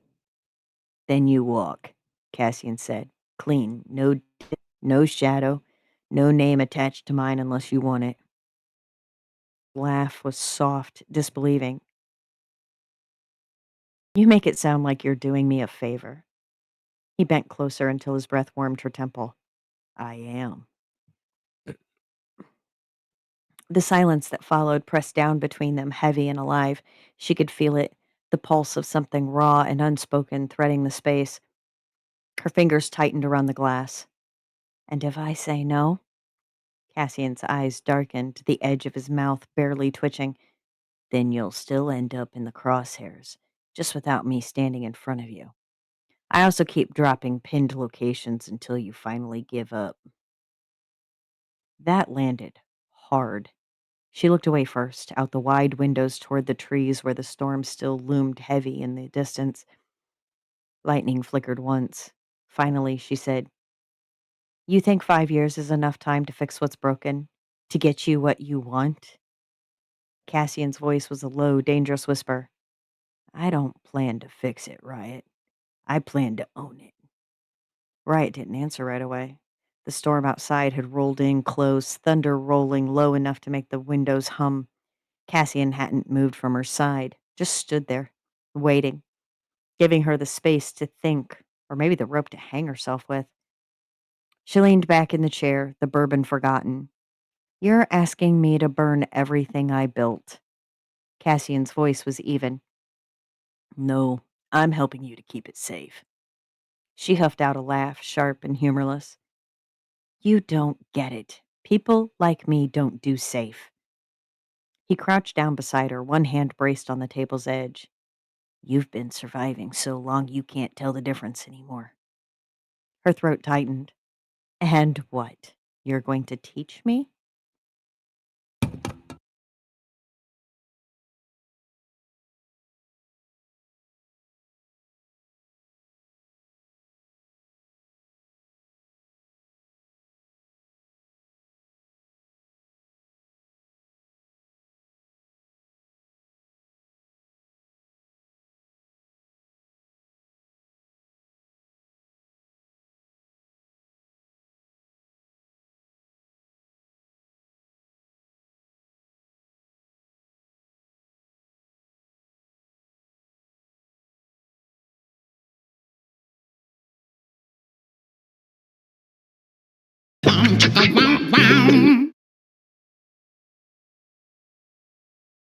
I'm okay. I'm okay. Fine. He met her eyes, steady, unflinching. "No, I'm just not going to watch you get buried trying to do it alone." The words hit harder than she wanted them to. It took everything in her power to pretend not to need someone. Someone who didn't try to save her, or in this case, refused to leave, refused to see she was too much trouble and wasn't worth the effort. She scared away men with less. And now, here stood the man that planted his heels. Her gaze dropped to the papers again. 5 years. Freedom bought with time and silence. Rust Creek safe, her crew protected, and her life technically still hers. Her soul, maybe not. Riot reached for the pen, spinning it between her fingers, the click of the cap echoing too loud in the still room. "This doesn't make me yours," she said. Cassian's lips curved, but there was no humor in it. "Keep telling yourself that, Reckoner." The air between them crackled, not with anger, not quite fear, just that charged current that always lived there. She hated how casually her street name came out of his smug mouth. Riot bent over the page and signed, clean and sharp. Her signature bled black into the paper. Cassian took the contract, folded it, slid it back into the leather folder without a word. "You'll have keys and codes by morning," he said quietly. "And Riot?" She looked up. "Yeah, you might think this is you giving up." He straightened, slipping the folder under his arm. "But it's not. It's you surviving the only way you know how. You'll also need to be moved in by Friday. Let me know if I need to send a moving truck." "There isn't much to move. I pack light. If I need any help, I'll ask my crew." He walked over, pulling his jacket from the chair, leaving her sitting there, alone with the sound of thunder and the soft clink of rain against glass. Riot stared at the ink drying on her copy of the contract, at the ghost of her own name staring back. The sacrificial lamb had been chosen, and she signed the slaughter order herself.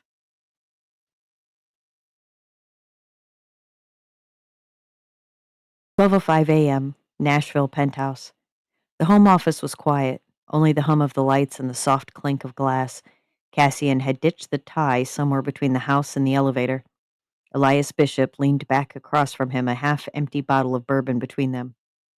"So," Elias said, swirling his glass, "she signed it." Cassian's eyes flicked up. "She did." "That easy?" He huffed, a sound that wasn't quite a laugh. Define easy. Elias smirked.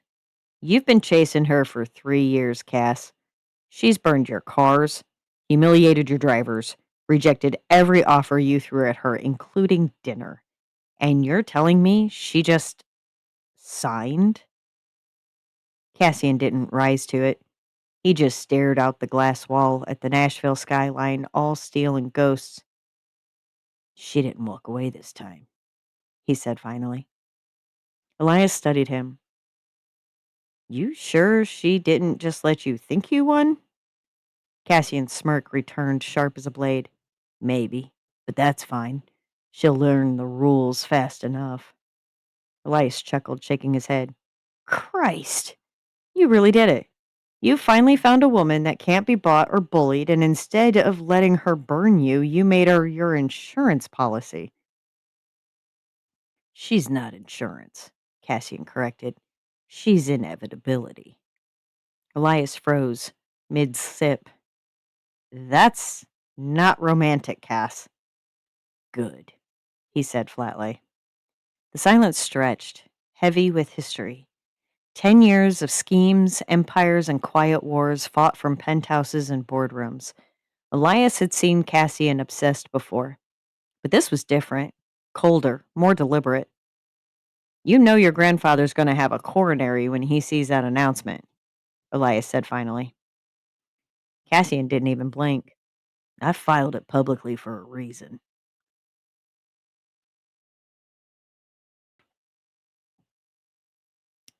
As if summoned, his phone buzzed on the table. Both men glanced down as the screen lit up. Locke Enterprises most eligible off the market.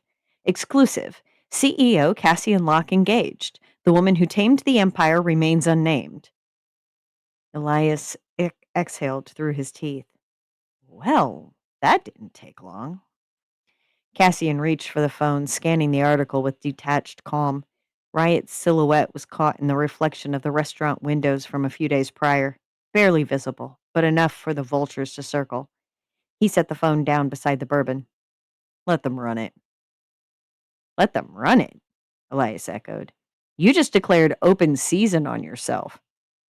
Cassian leaned back in his chair, eyes glinting with quiet satisfaction. No, Bishop. I just declared ownership of the field.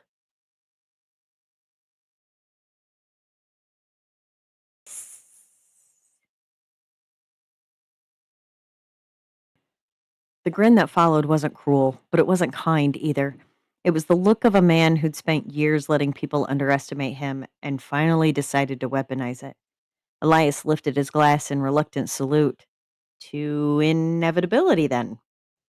Cassian clinked his glass against Elias's, the quiet ring cutting through the low hum of the office. To control, he said.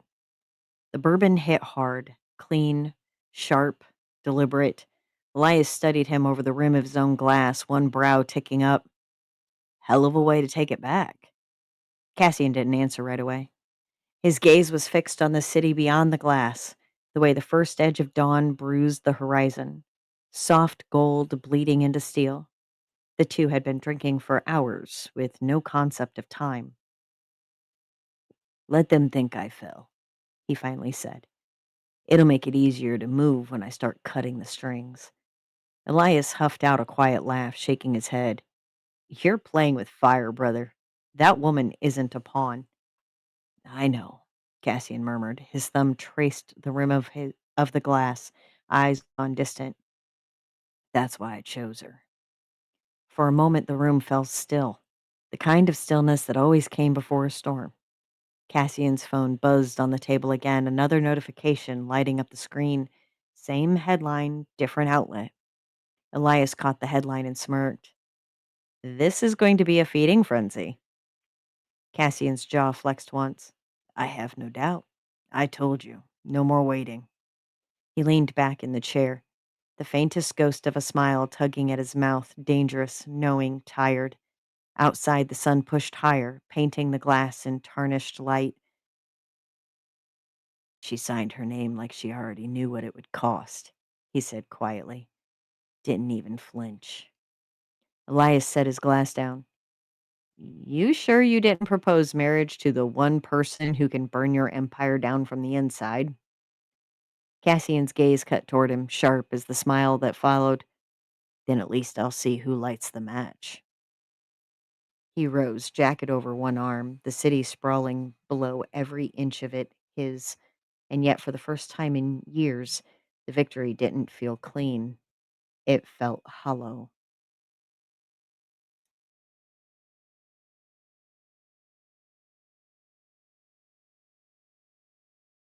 Dun, dun, dun.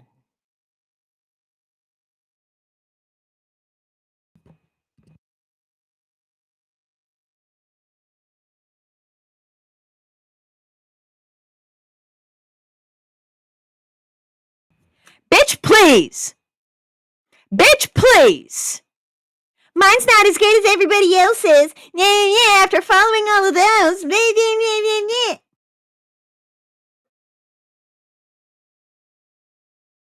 I don't have a microphone to throw at you.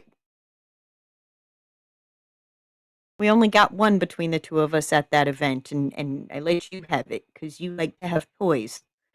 But no! I can't even with you.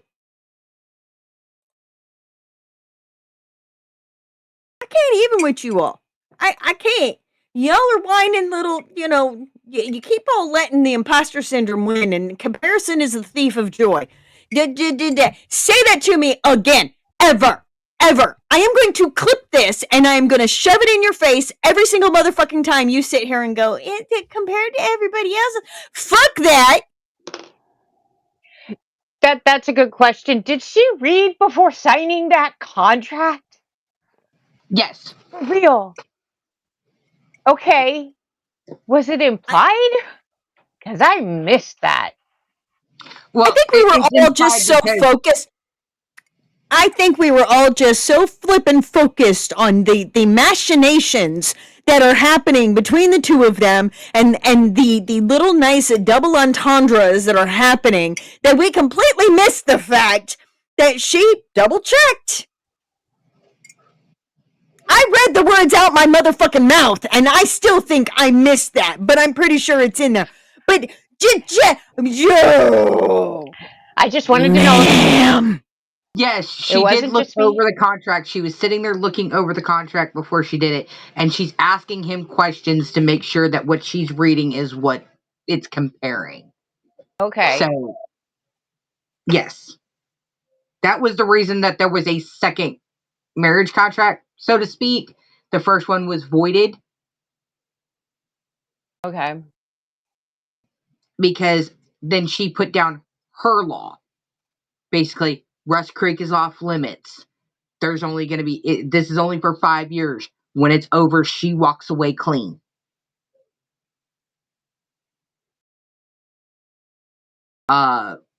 She gets the house, she gets land, she gets a garage. She put all of these impossible things in fucking place, or thinking that they're impossible, or thinking that, okay, he's going to see that this is going to be too much fucking work, and he's just going to walk the fuck away.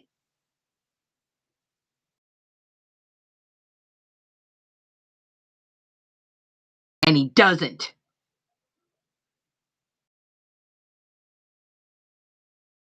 But she's the sacrificial lamb. And has been for a very long fucking time. Didn't matter if it was, or who was in charge.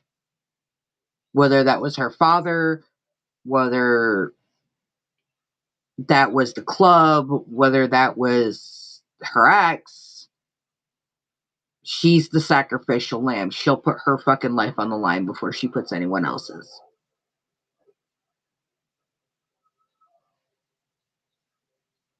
Okay. So this is her laying down, basically her laying down her life for her crew. Yeah. Okay. I see.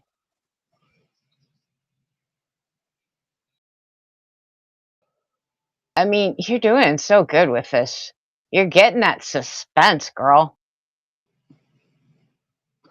This one was different from the others because it had no, well, it has the charge, it has everything else. It does not have the heat, so to speak, that the other chapters prior to this one had. So when I'm sitting here looking at everybody else's, including yours with the tentacles, I'm sitting there like, this is a fairly, like, it's a necessary chapter, but it's a fairly mundane chapter. No, Mundane doesn't is not. Okay, it's not mundane. It is not. Look, what did y'all tell me after I introduced 14 fucking characters in 2,000 words? I thought it was the most mundane, boring thing ever, like too many moving parts, and y'all said that you could keep up with it and that you were like, wow, all these different people working together and you could see. So, enough. Your imposter syndrome is showing. Tell it to shove it up its ass and take it like the good little bitch it is. Because you have no fucking idea how far you've come. All right? And quit comparing yourself to everybody else.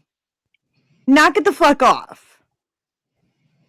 Because you have just laid the groundwork. And a lot of people may not understand because, you know, you and I talk about this all the frickin' time, you know, and everything. But, like, they don't know when you're talking about her crew or she's talking about her crew, that's Torch, Vega, Jet, Garrick. That's the people that her doing her job helps take care of. Because there are chapters and bits and pieces that haven't been read out. And you're adding in that extra layer, making people curious as to what the fuck you're talking about. They're getting enough of it that they understand, but at the same time, they're like, I swear I'm missing a piece. I swear I'm missing a piece, but it will make sense when I get this whole thing in my motherfucking hands. So, just because Patrick's was spicy and Miss Thang over there decided to throw tentacles, and, you know, Baby B shows back up with an assassin who's some kind of immortal vampire working for a king. Oh my god, I can't wait to see where that's fucking going. You know, and Trish is over here regaling us with more Love Bug and, you know, just like, look. Okay. We love kitties.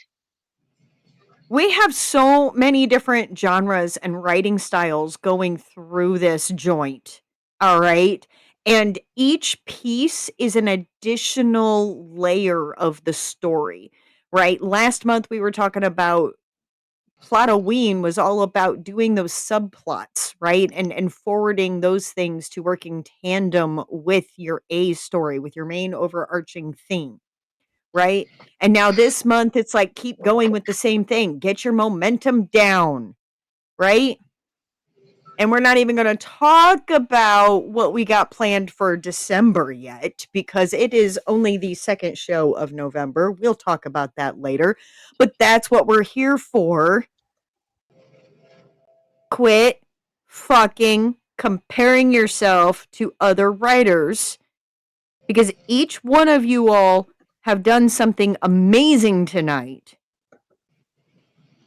in that your writing is getting better, your stories are having fewer gaps in information, you know, your rough drafts are becoming cleaner and cleaner because you're thinking about the words that you're putting down there, because it's almost like you've got live alpha and beta readers right here to give you that immediate feedback, and you've got a group of people that you can come and hang out in the Discord at any given time. One of us will be there to go, hey, can I spitball something at you? You know, right. and even me, okay? Even me, even though I don't want to know what you're like putting in front of us every Saturday night, if you've got any story, any story at all that you need some help with, any kind of dev editing, any kind of what would work better, what would make sense. Yeah, I may ask a lot of questions. Julie, what did mom put me in charge of? You're my white girl. I'm the Y girl. I'm going to go, but why? But why? I'm going to make sure that your world building is cohesive and understandable. You got to know, even when you don't put all the details on the page right away, you got to know what's happening. Shit, the fact that I have no idea what this fucking vision is why I haven't been able to write for the last 3 weeks. I have to know what the vision is because I'm the goddamn author. That's what we're here for, to encourage one another, to help you work out the bits and pieces. Writing is such a solitary craft and has been for so long. And if the last decade has taught us anything, specifically, the last 5.5 years, it has been that humans are not meant to be fully solitary creatures. We need other people. We need our village. You are our village. We are your village. And you are not alone. I got you, boo! Okay, now I'll get off my soapbox. Okay. Yeah, because you're up next. Because I'm up next. Yes. Oh, we have an Izzy story tonight? We have an Izzy story tonight. Oh. And I'm taking a page out of Trisha's book and going a little bit shorter than I normally do. I don't want to hear any imposter syndrome out of you. No. This is literally just for warning you guys that it's not going to be as long as my normal stuff. But I'm guessing it's going to pack a punch. There's a reason I put myself last. Moo, ha, ha, ha, ha, ha.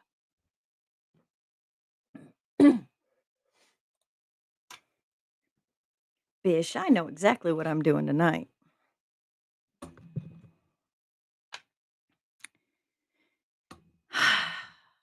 October 16th, 2021, 9:00 p.m. PDT, Skycomish, Washington, Odette's room. The lamplight burned low, casting a dull amber circle over Odette's face. Her breathing stayed even, deep, unnervingly calm. Across the room, her sister twitched in her sleep, caught in the throes of some unseen struggle. The air smelled faintly of ozone, like a storm waiting behind the walls. Finn leaned forward, elbows on his knees, the quiet pressed against him, heavy as confession. We were never meant to be together, he murmured, and yet here we are. Naomi flinched on the daybed. A shudder rippled through her, one hand jerking toward her temple as though to fend off whatever gripped her mind. You should try sleeping yourself, came a voice from the doorway. Finn looked up. Callum leaned against the frame, arms crossed, his expression unreadable in the dim light. Can't, Finn said. Too many ghosts in this house. Then stop sitting in the middle of them. Callum's gaze flicked toward Odette. She doesn't need you hovering. But she needs you. The silence stretched taut. For the first time, Finn caught something unguarded in Callum's eyes, something protective, almost tender, and the realization struck harder than it should have. You care about her. Someone should, Callum said quietly. A sound drew both their eyes. Odette's hand shifted against the sheet. Her breath caught, shallow, uncertain. Finn moved first, but Callum stopped him with a hand to the shoulder. Let her come back slow, he said. The air hummed faintly, metallic again. Naomi whimpered in her sleep. Odette's eyes fluttered open, hazy with confusion. She looked between them, her voice a rasp. You two still at it? The tension broke. Not gone, just folded neatly beneath the surface as Finn exhaled, looking away. Odette blinked slowly, trying to bring the room into focus. She squinted against the lamplight. What happened? She murmured. You collapsed, Finn said, still not meeting her eyes. Both of you. Naomi stirred again across the room, a low sound escaping her throat, half gasp, half sob. Odette's gaze flicked toward her. She's been out like that since you both went under, Callum said quietly, muttering things we can't make sense of. Odette pushed herself up on her elbows, weak, but Finn noted she was more alert now. She's still in it, she whispered. The visions don't always stop when we do. Finn straightened. Visions? You knew what we were, Odette said, looking at him. You just never wanted to understand it. Callum's brow furrowed, a question half formed behind his eyes. You mean this isn't the first time? No. Odette's voice softened. But it's never been this strong before. She drew in a breath, steadying herself. Something's changing. It's like the veil between us and the aether is thinner. The air flickered again, barely perceptible. But Finn felt the hairs rise on his arms. Naomi's breath hitched and she whispered something in French he couldn't quite catch. Callum moved toward her, but Odette stopped him with a small shake of her head. Don't, she said. It feeds on attention. It? Finn asked. Odette's eyes unfocused for a moment as though listening to something only she could hear. The current, she said finally. The thread that runs between us. Whatever's happening out there. Her gaze lifted toward the window, the storm-threatened night beyond. It's tugging on it. No one spoke. Outside, thunder rolled somewhere in the mountains, deep and distant. Finn glanced from one sister to the other, something cold settling in his chest. He wasn't sure whether it was fear for them or the realization that whatever this was, it had started long before he called Odette here. Then a sound, not thunder this time, rippled through the walls, too low for human ears. But he heard it. They all heard it. Even Naomi stilled, almost deathly so. 9:10 p.m. PDT. The sudden stillness made Odette's chest tighten. Instinct kicked in before thought. She swung her legs over the edge of the bed, wincing at the ache in her limbs, and leaned forward as if desire alone could bridge the space between her and her sister. Finn sat rigid in a chair to her right, half turned toward the daybed. Callum moved a step closer on her left, blocking her line of sight to Naomi. She waved him off again. No, I told you. Yeah, attention feeds it, Callum said, not budging. But you can't even stand, Daddy. You just woke up from seizures. His voice rasped lower, more protective than scolding. She swallowed, gaze fixed on the motionless shape near the window. 8 feet, no more, yet it felt like a chasm. I touched her. Her burned fingers twitched against the coverlet, the echo of that contact flashing through her nerves. The static hadn't faded. Something in the air still vibrated between them, thin as a thread, but alive. Naomi didn't stir. The lamplight guttered once. Somewhere deep in the walls, the low hum came again, closer now, deliberate. Finn rose, crossed to Naomi, and checked her pulse. It is weak, but steady.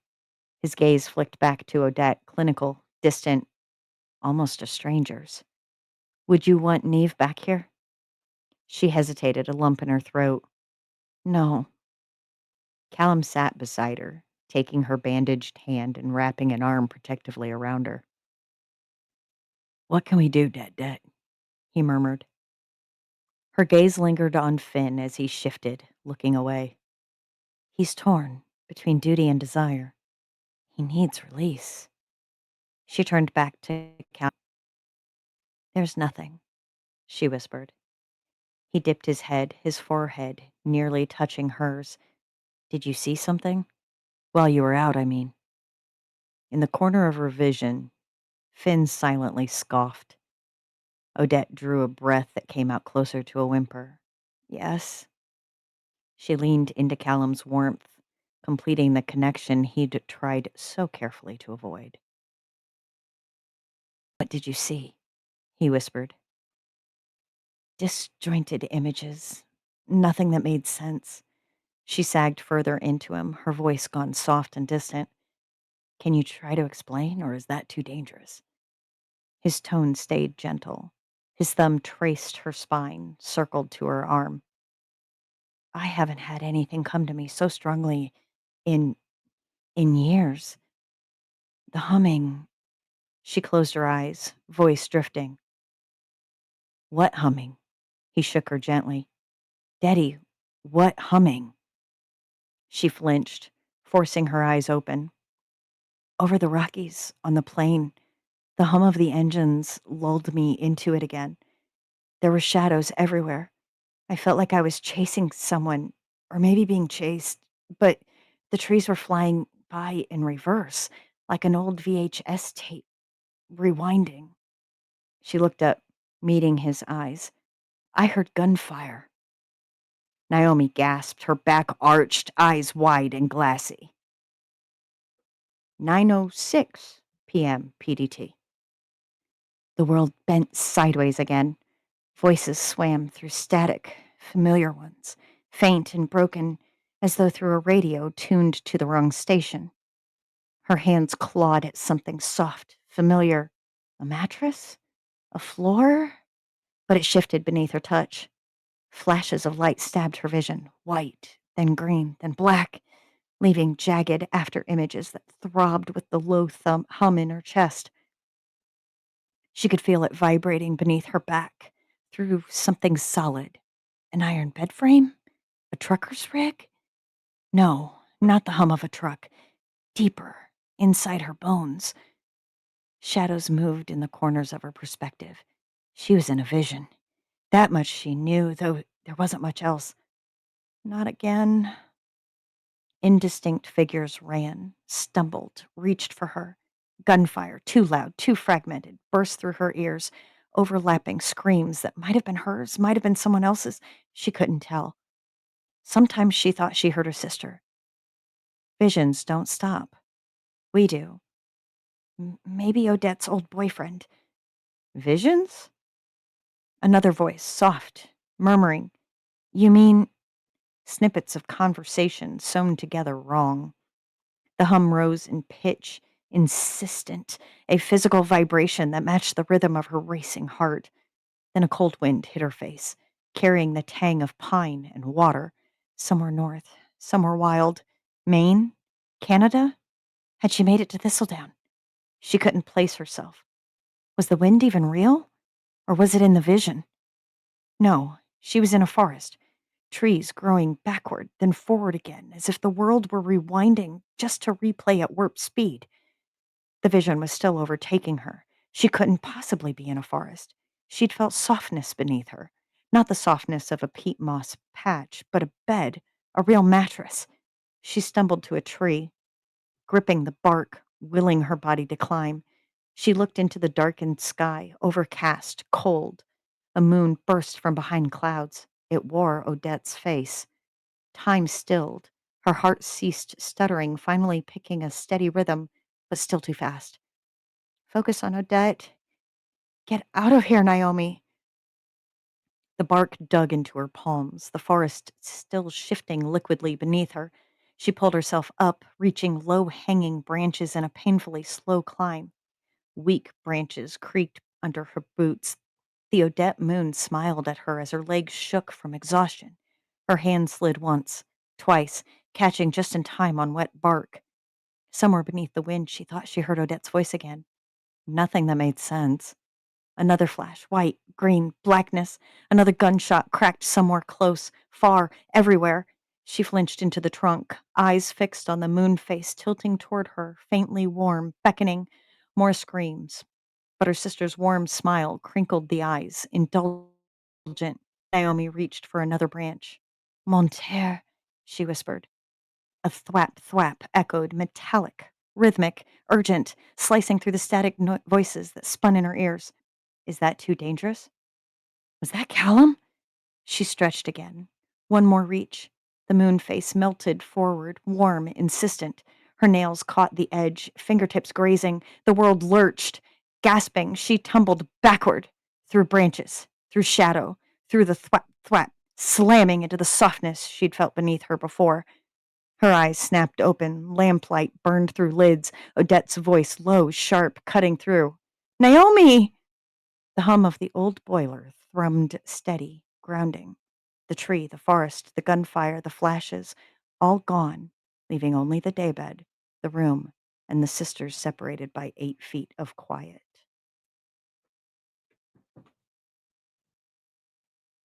Excuse me, ma'am.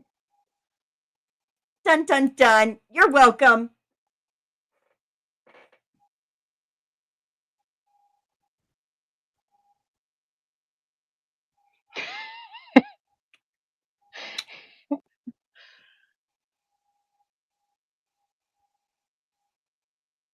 I'm going to let Julie just wave the microphone at you. More impact.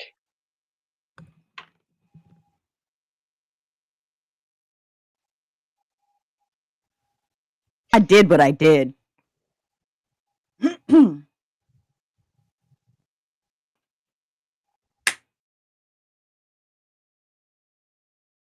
I did what I did.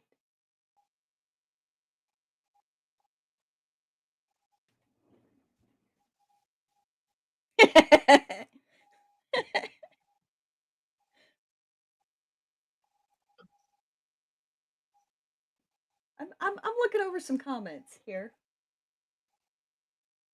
We're just talking about Love Bug.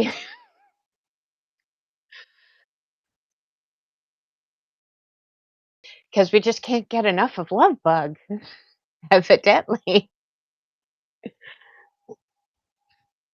Oh, by the way, I had a question for Julie from your story, and I forgot to ask it. Did I hear this correctly? Coffee gun? Like coffee pew pew, or was it coffee something else? There's 2 mentions of coffee, and the coffee had gone cold. Gone cold. Gone cold. Okay. Yeah, gone. It had gone cold by the time. Yeah, sorry. No, no. The only gun we heard tonight was the gunfire from Odette and Naomi's visions. Yeah. You're good. You're good. I never heard the cold. I just heard coffee gun, and I was like, well, I do so appreciate that, Trisha. There's a comment. OMG, Izzy, I need this book. And yeah, we all need this book. Yes, we all need this book. The problem is that I will be writing all 3 books in the trilogy before I even think about publishing a single one. So, girl, and stop. Get it out. Does he even drink water? Well, I will say that as a person who has a that happens to be also a caffeine addict, water what? That would put blood in the caffeine stream. Exactly. Like, I'm wondering. you literally sat here and watched me all night drink a Red Bull. Like, does she even? I think the better question is, does she drink water? Because quite literally, with everything that she does, you either see her drinking caffeine of some sort, or you see her drinking alcohol, whiskey, mostly. So,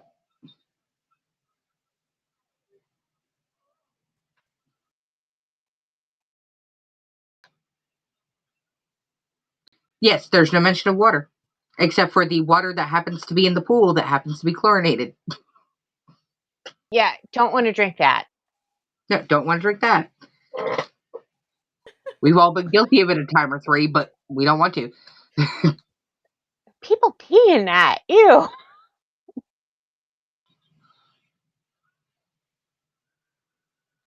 I'm not saying that we did it willingly. I'm saying that, it's like I damn near drowned, and that's how that worked. Okay, yeah, that works that way too. But All right, now on to the fun part of the evening. Not that that was the fun part of the evening, but now we get the Okay. ultra fun Okay. part of the evening. I see how it is. I see. What?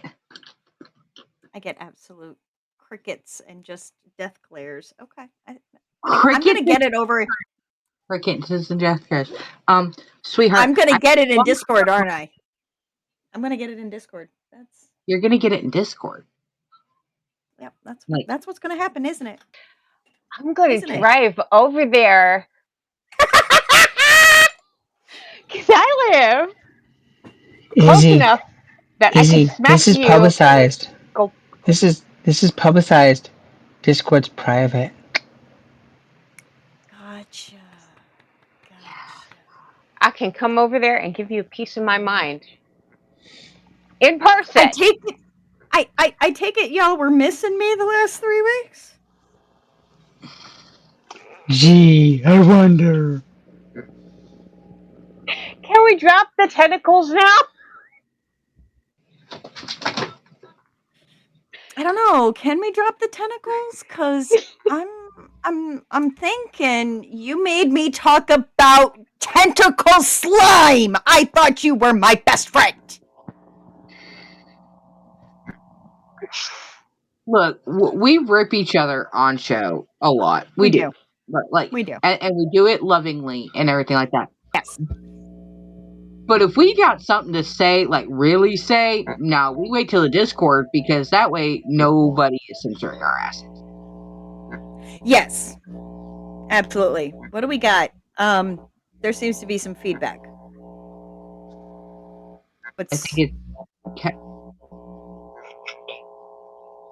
I think it's Kesh. Because she's the one lighting up. Sounds like it's way too close to a speaker. Or something else, but I'm not going to say what that something else happens to sound like either. I was thinking it too.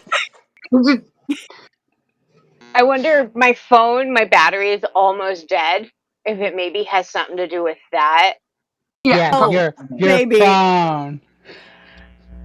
Your phone. Do you want a screenshot? You want a screenshot? No. I'd really rather not. Okay, either way. Okay. Time to roll. Roll them beautiful dice. Izzy, you got All right. anything up? Wait. Question. Is Kesh doing her 3rd week mythical creature drop after all 6 are rolled? Or before? Now. Before. Oh, no, I'm sorry. 3 people in the box said after, so. You are overruled, brother. Okay. Because as far as I know, Kesh is still trying to figure it out, so. No, I have. All right, you have it? You want to go ahead and release it now while I'm getting ready to roll? Okay, go ahead. Yeah, Release the Kraken. since well, that would have been a good idea. With the tentacle porn. I can't Anyways, with y'all. you love us, Izzy. So, since next week is my actual birthday, for my birthday, I want 2 creatures: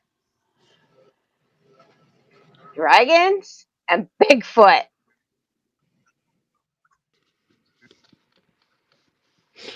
Can we leave my middle spawn out of this? Oh, sorry. Was that out loud? What does middle spawn have to say about that? When the last time I went and bought us all these cute little stuffies, I got, and he was the happiest little 21-year-old in the world. Mm-hmm. No, 22-year-old shit. Sorry, I don't even know how to. Okay, so dragons and Bigfoot. How are we going to put those in? Alright. I'm clearing the lines so that I can very quickly copy and paste. Can I just also say how you guys all like seamlessly dropped so many of last week's prompts in there, and modified them to fit your story. That's the motherfucking point. So, round of applause for all y'all for getting that shit in there. Booyah. All right, roll number 1. 76.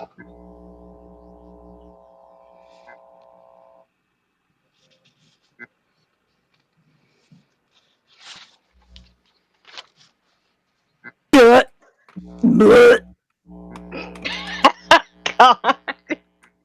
Reroll? No, it's one we haven't touched on yet. I'm just, concept. Write a love story set in a world where expressing emotions is forbidden. So Vulcan. I'm not going back to freaking Pig Leg just yet. All right, next roll. 100 and what? 29.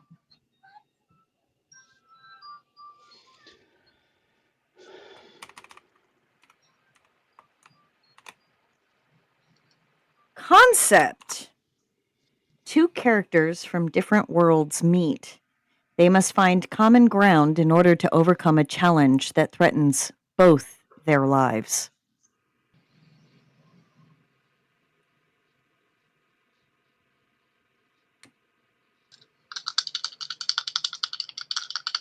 Starting first lines. 69. Oh, that's not ominous. And I'm an immature adult. I'm not I'm fucking not. Okay. No, reroll. We've already had that one in the last couple of months. 58. Ooh. Okay. Oh, shitballs. Starting first line. I've traveled all around Africa and still haven't found the GNU who stole my scarf. The what? GNU. Okay. GNU. I'm like, It's what an the fuck is African the name? animal at the zoo. We have some here in the fort. 80. All right, 180. Let me pop over here real quick. There we go. So there in the side chat is the first 3. Now we've got number 180. Let's see what kind of chicanery we've got here. 180. No, yes. Okay, there we go.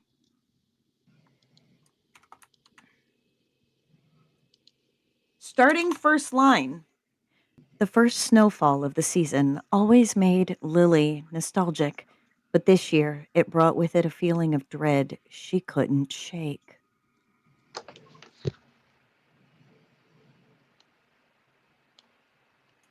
All right, and crowd favorite, dialogue.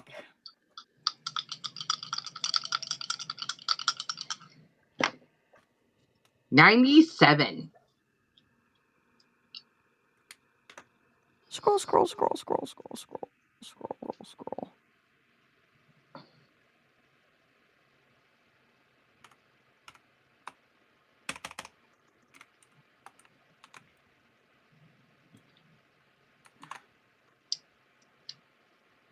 Why do you keep looking at me like that? He demanded. I told you, I'm not the person you think I am.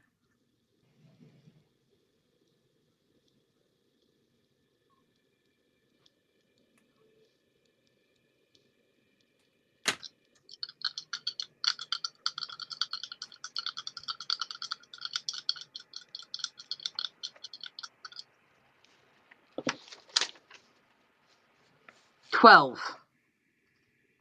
112. Nope. Reroll. We've already had that one. 51.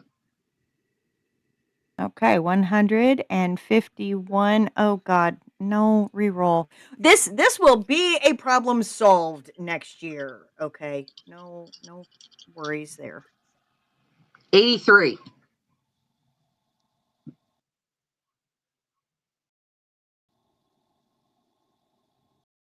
Submitted by our fearless leader to the master list.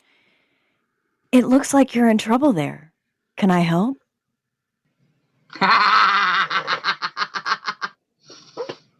All right, so in the side chat, folks, we've got all of our options here. Number one, concept: write a love story set in a world where expressing emotions is forbidden. Number two, concept: two characters from different worlds meet. They must find common ground in order to overcome a challenge that threatens both their lives. Number three is a start line: I've traveled all around Africa and still haven't found the gnu who stole my scarf.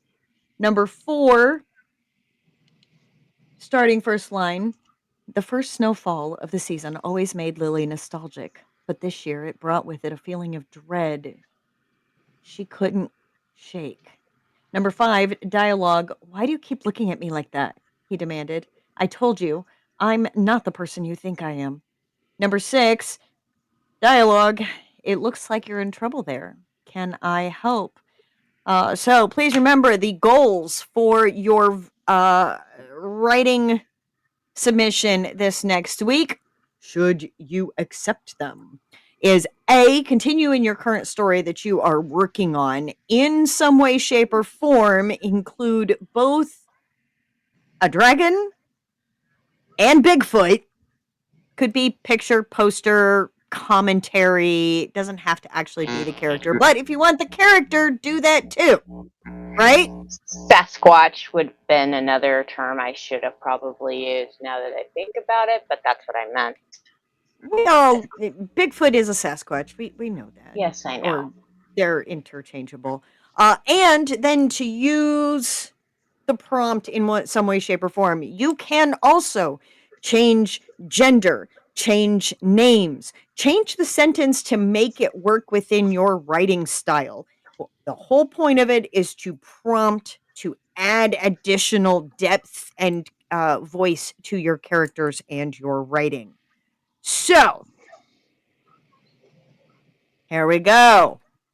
I am now looking at the chat and gathering votes. And even if you're not going to write, vote anyway.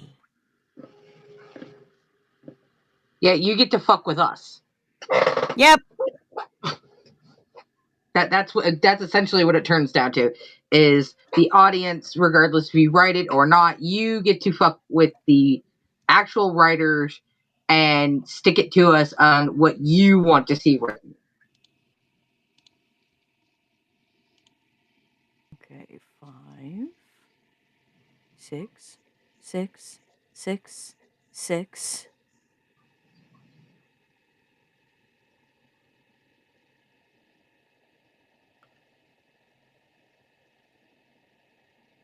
Okay, according to my screen over here, we got 8 people in the chat. I have not voted yet. I gotta look at that. Hold on. Please heard.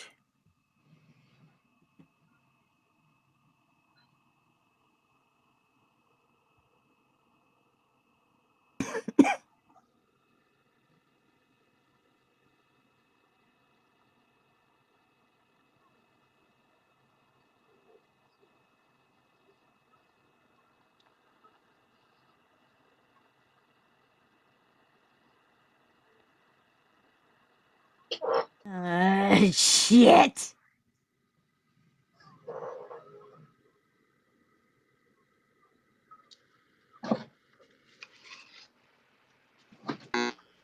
What's going on, Izzy?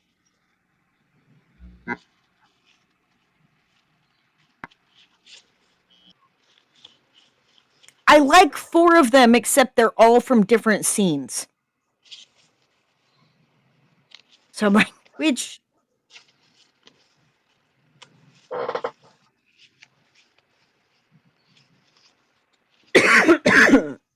okay, not that it matters.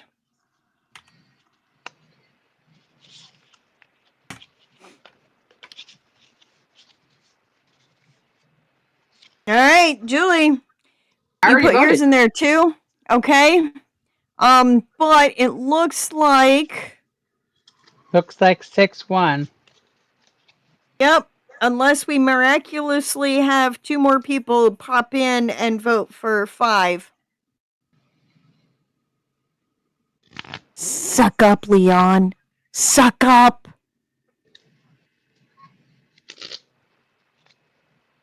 All right, so it is official. Why does 6 always win? I swear. Because it's the best dialogue. Usually is. No, that's really sucking up there, Leon.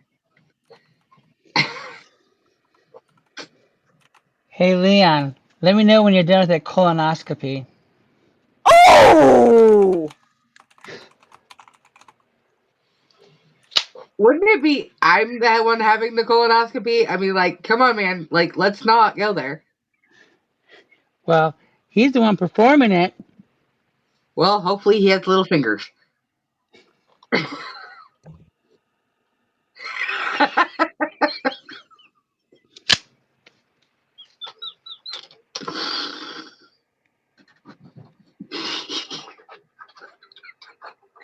And on that note, thank you so much for coming. We've been on for like 4 hours tonight. We really just like hanged in there. That was 13, possibly 14.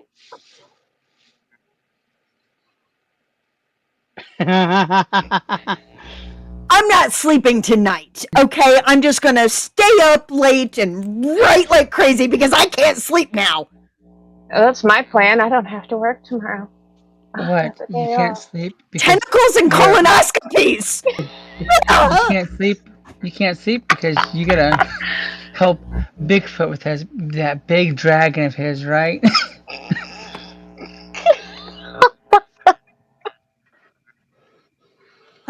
And on that note, guys, we are going to go ahead and end out this evening. Thank you so much for joining us. We've been on for, like I said, 4 hours. We're mature adults, I promise. We're not. Nope. We Don't like make to have it. fun. Come on. We're not. We're Trying to not. convince myself of this fact. Look, it's been nearly 3 decades, and Kesh and I still can't figure out who's the worst influence on who. and then I went and connected with Julie and Patrick over here, and we added Shar, and we added we play one at work during the week. We play one on TV, just not this TV. Not even close. So in the process, do we have any announcements or anything going on that we need to address? Okay, one last time, that prompt for next week is number 6 dialogue. It looks like you're having trouble there. Can I help you? Also with the caveat of putting One something more. about Okay, hold on. Time out. Time out. We have got a lot of feedback from Kesh, and Julie broke up a bunch on rereading it. Okay, one more time. Okay, one more time. Now I gotta scroll back up again. Number 6 dialogue. It looks like you're having. Ugh, it looks like you're in trouble there. Can I help? Also Don't with the forget, caveat join the for, newsletter. I'm getting to that. What? And I understand on our screen she's over there, but on my screen she's over there. So any bahoozles. With the caveat of dragons and Bigfoot, this should be interesting. Also, go to the links in the beacons for our Discord, the newsletter. If you're not signed up for the freaking newsletter and you're here, why the fuck not? It's free. We do not bombard you but once a damn week. Come over. Also, if you have any books coming out, any new releases, anywhere you're going to be making appearances, please send them either through the Discord or through the email and let us know what's going on so we can get it into the newsletter, because we are free advertising regardless of what anybody wants to frickin' say. There's no reason for you not to be. That's all I got to say there. Otherwise, if that's all we've got for tonight, we're going to go ahead and clip out. Trisha's going to be in Iowa next weekend at Flirty in Iowa. If you happen to be in that area, go check out Trisha. Show her some love because, again, she's our first prompter and we love our prompters. So go do the damn thing. There it is.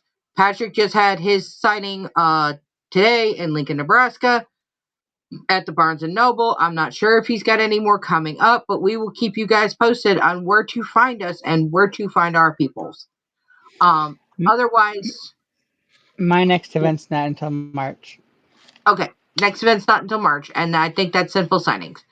But otherwise, don't add to the population, don't subtract from the population. If you get your ass fucking arrested, assert dominance, call in case you need fucking bail money, or if I know a good bondsman. Otherwise, be brave, be bold, but always stay humble. Have an amazing fucking week. We will see you again next week. Same bat time, same bat channel. Bye!